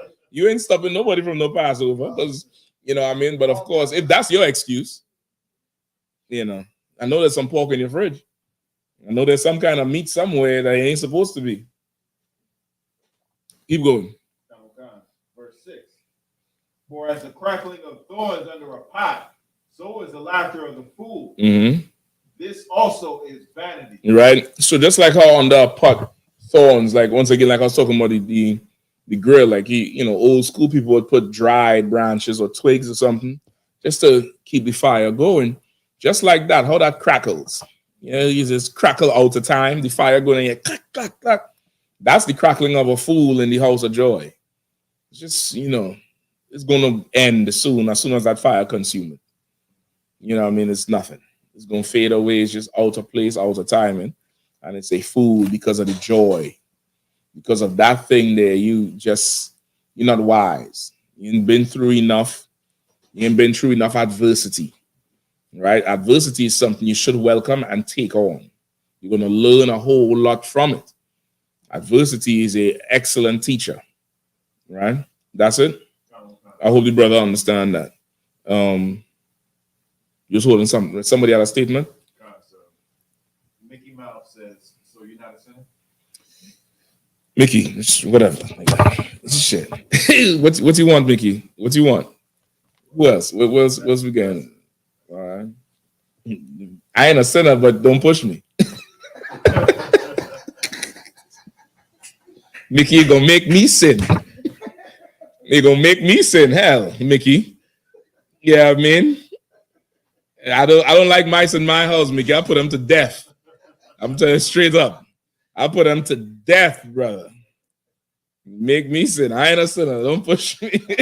I think I need that other shit. I'm gonna ask if that could be approved. I ain't a sinner, but don't push me. Mickey Mouse. You sound like a damn sodomite, to be honest. Are we good on that?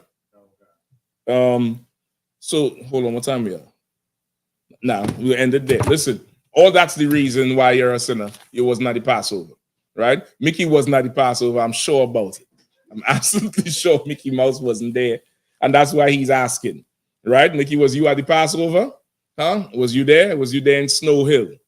Was you there with us? Was you there early in Snow Hill, 11 a.m., getting everything ready for the Lord's 55th annual Passover? Mickey wasn't there because you're full of sin. You're a sinner. You get the point? You're a sinner. Joy Morgan, if she was in the Passover, she wouldn't have been dead. Right. You get the point? If she was in the capable hands of the UPK and listening to counsel and being willing to sit in this house of sorrow, this house of correction, this house that gets you, that teaches you the lessons you need to learn to prepare you for what's to come. You get the point? You know, things would have been different. Many of you, things would have been different for that. All right? Make sure you make the next Passover. That's all I'm going to say. Make sure you make it. Don't make no excuses. Save your time off for now. It's about a week long. I'm going to tell you that straight up. Put aside a week. Put aside about 2 to 3 days just for traveling and settling in to the city and traveling back home. And then about the next 4 days is going to be 4 to 5 days is going to be events. Put aside your week from now. You ain't know when it is, but save up that vacation time. And as soon as they announce it, brother, within a week, you put in that paperwork. Put in your paperwork. Start saving your money from now. Save that money. You have some slave things is tight. Do Uber, DoorDash, 2 hours extra every week. 2 hours extra every week. That should pay you $20 an hour every week. Every 2 hours, you could get that thing up there and have that bread ready for next year if you're serious about it. Your credit card game, you discipline. You could get some credit cards, boy, and use them wisely and pay that shit off. Work on your credit while you're getting to the Passover. You don't really want to get to the Passover because you're just full of sin. It's full of sin and you're weak. You're absolutely weak. You get the point? Now, of course, those of you who get excused from the priest, which is lawful, I'm not talking about you. I'm talking about you. Your sister, you just gave birth, you're unclean, you can't make it, that's fine. You're a brother, you get excused because of different reasons that's outlined in the Bible, that's fine. You might be locked up, that's fine. Shit, get to the phone and call. Just call a brother on the Passover, listen to somebody think you was there. You know what I mean? Again, mark present. But you free and fully capable, and you don't make yourself present where you're supposed to be, I know you are laden with it. You are, it rubbed all over you like fine oil, and you're sitting in it. If the Lord don't, make a change in your life by next year, you make sure you're there, so you ain't got to be counted in that group, man. You don't got to be counted in that group. With that, pass the class over to priest and officer Shapat Thaya.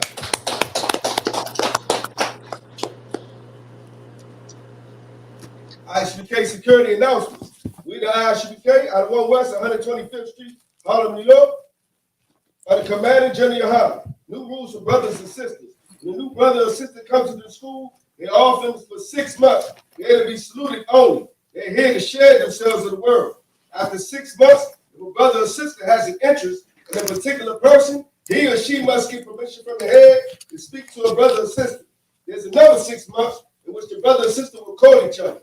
After this 6-month period, the brother and sister will get permission from the head to marry, tithe, which is a commandment. You can find this in the book of Numbers, chapter 18, verse 21. In the book of Malachi, chapter 3, verse 8 through 10. Means 10 in Hebrew and is pronounced I.S.U.P.K. 10% of every penny of any increase the Lord gives you, give to the treasury department or teach it. Priest fund, free will offering for priests, not mandatory. Whatsoever amount you would like to give. Upcoming holy convocation, feast of first fruit, feast of first fruits starts after the Sabbath. The feast of unleavened bread, sundown, Sunday, April the 29th, 2024. Count 50 days. Celebrate the 50th day. Monday, June the 17th, 2024. Start before sundown. You can find this in the book of Leviticus, chapter 23, verse 10 through 22. Slock, so you want to add anything on? Nah, that's it. Come. Remind Akmi to check on social media, such as ISUPK.com, Facebook, Twitter, YouTube, and so on, for I.S.U.P.K. events and materials. If a brother wants to be a trooper in the school, you should start wearing all black, which includes black boots, black shirts, black pants, black hairband or scarf. And with that, I say, I like it, which means to stand. We'll give a courtesy salute to the teacher. Individual, Rabbi Shabbat, Michael, Barak, Yahweh Shem Yahshua Yahweh Shem Yahshua Yahweh Matah, Saw, which means to turn. Since you may stand, I invite you. We'll give a courtesy salute to the sister. Men of Israel, Rabbi Shabbat, Michael, Barak, Yahweh Shem Yahshua Yahweh Matah, class dismissed.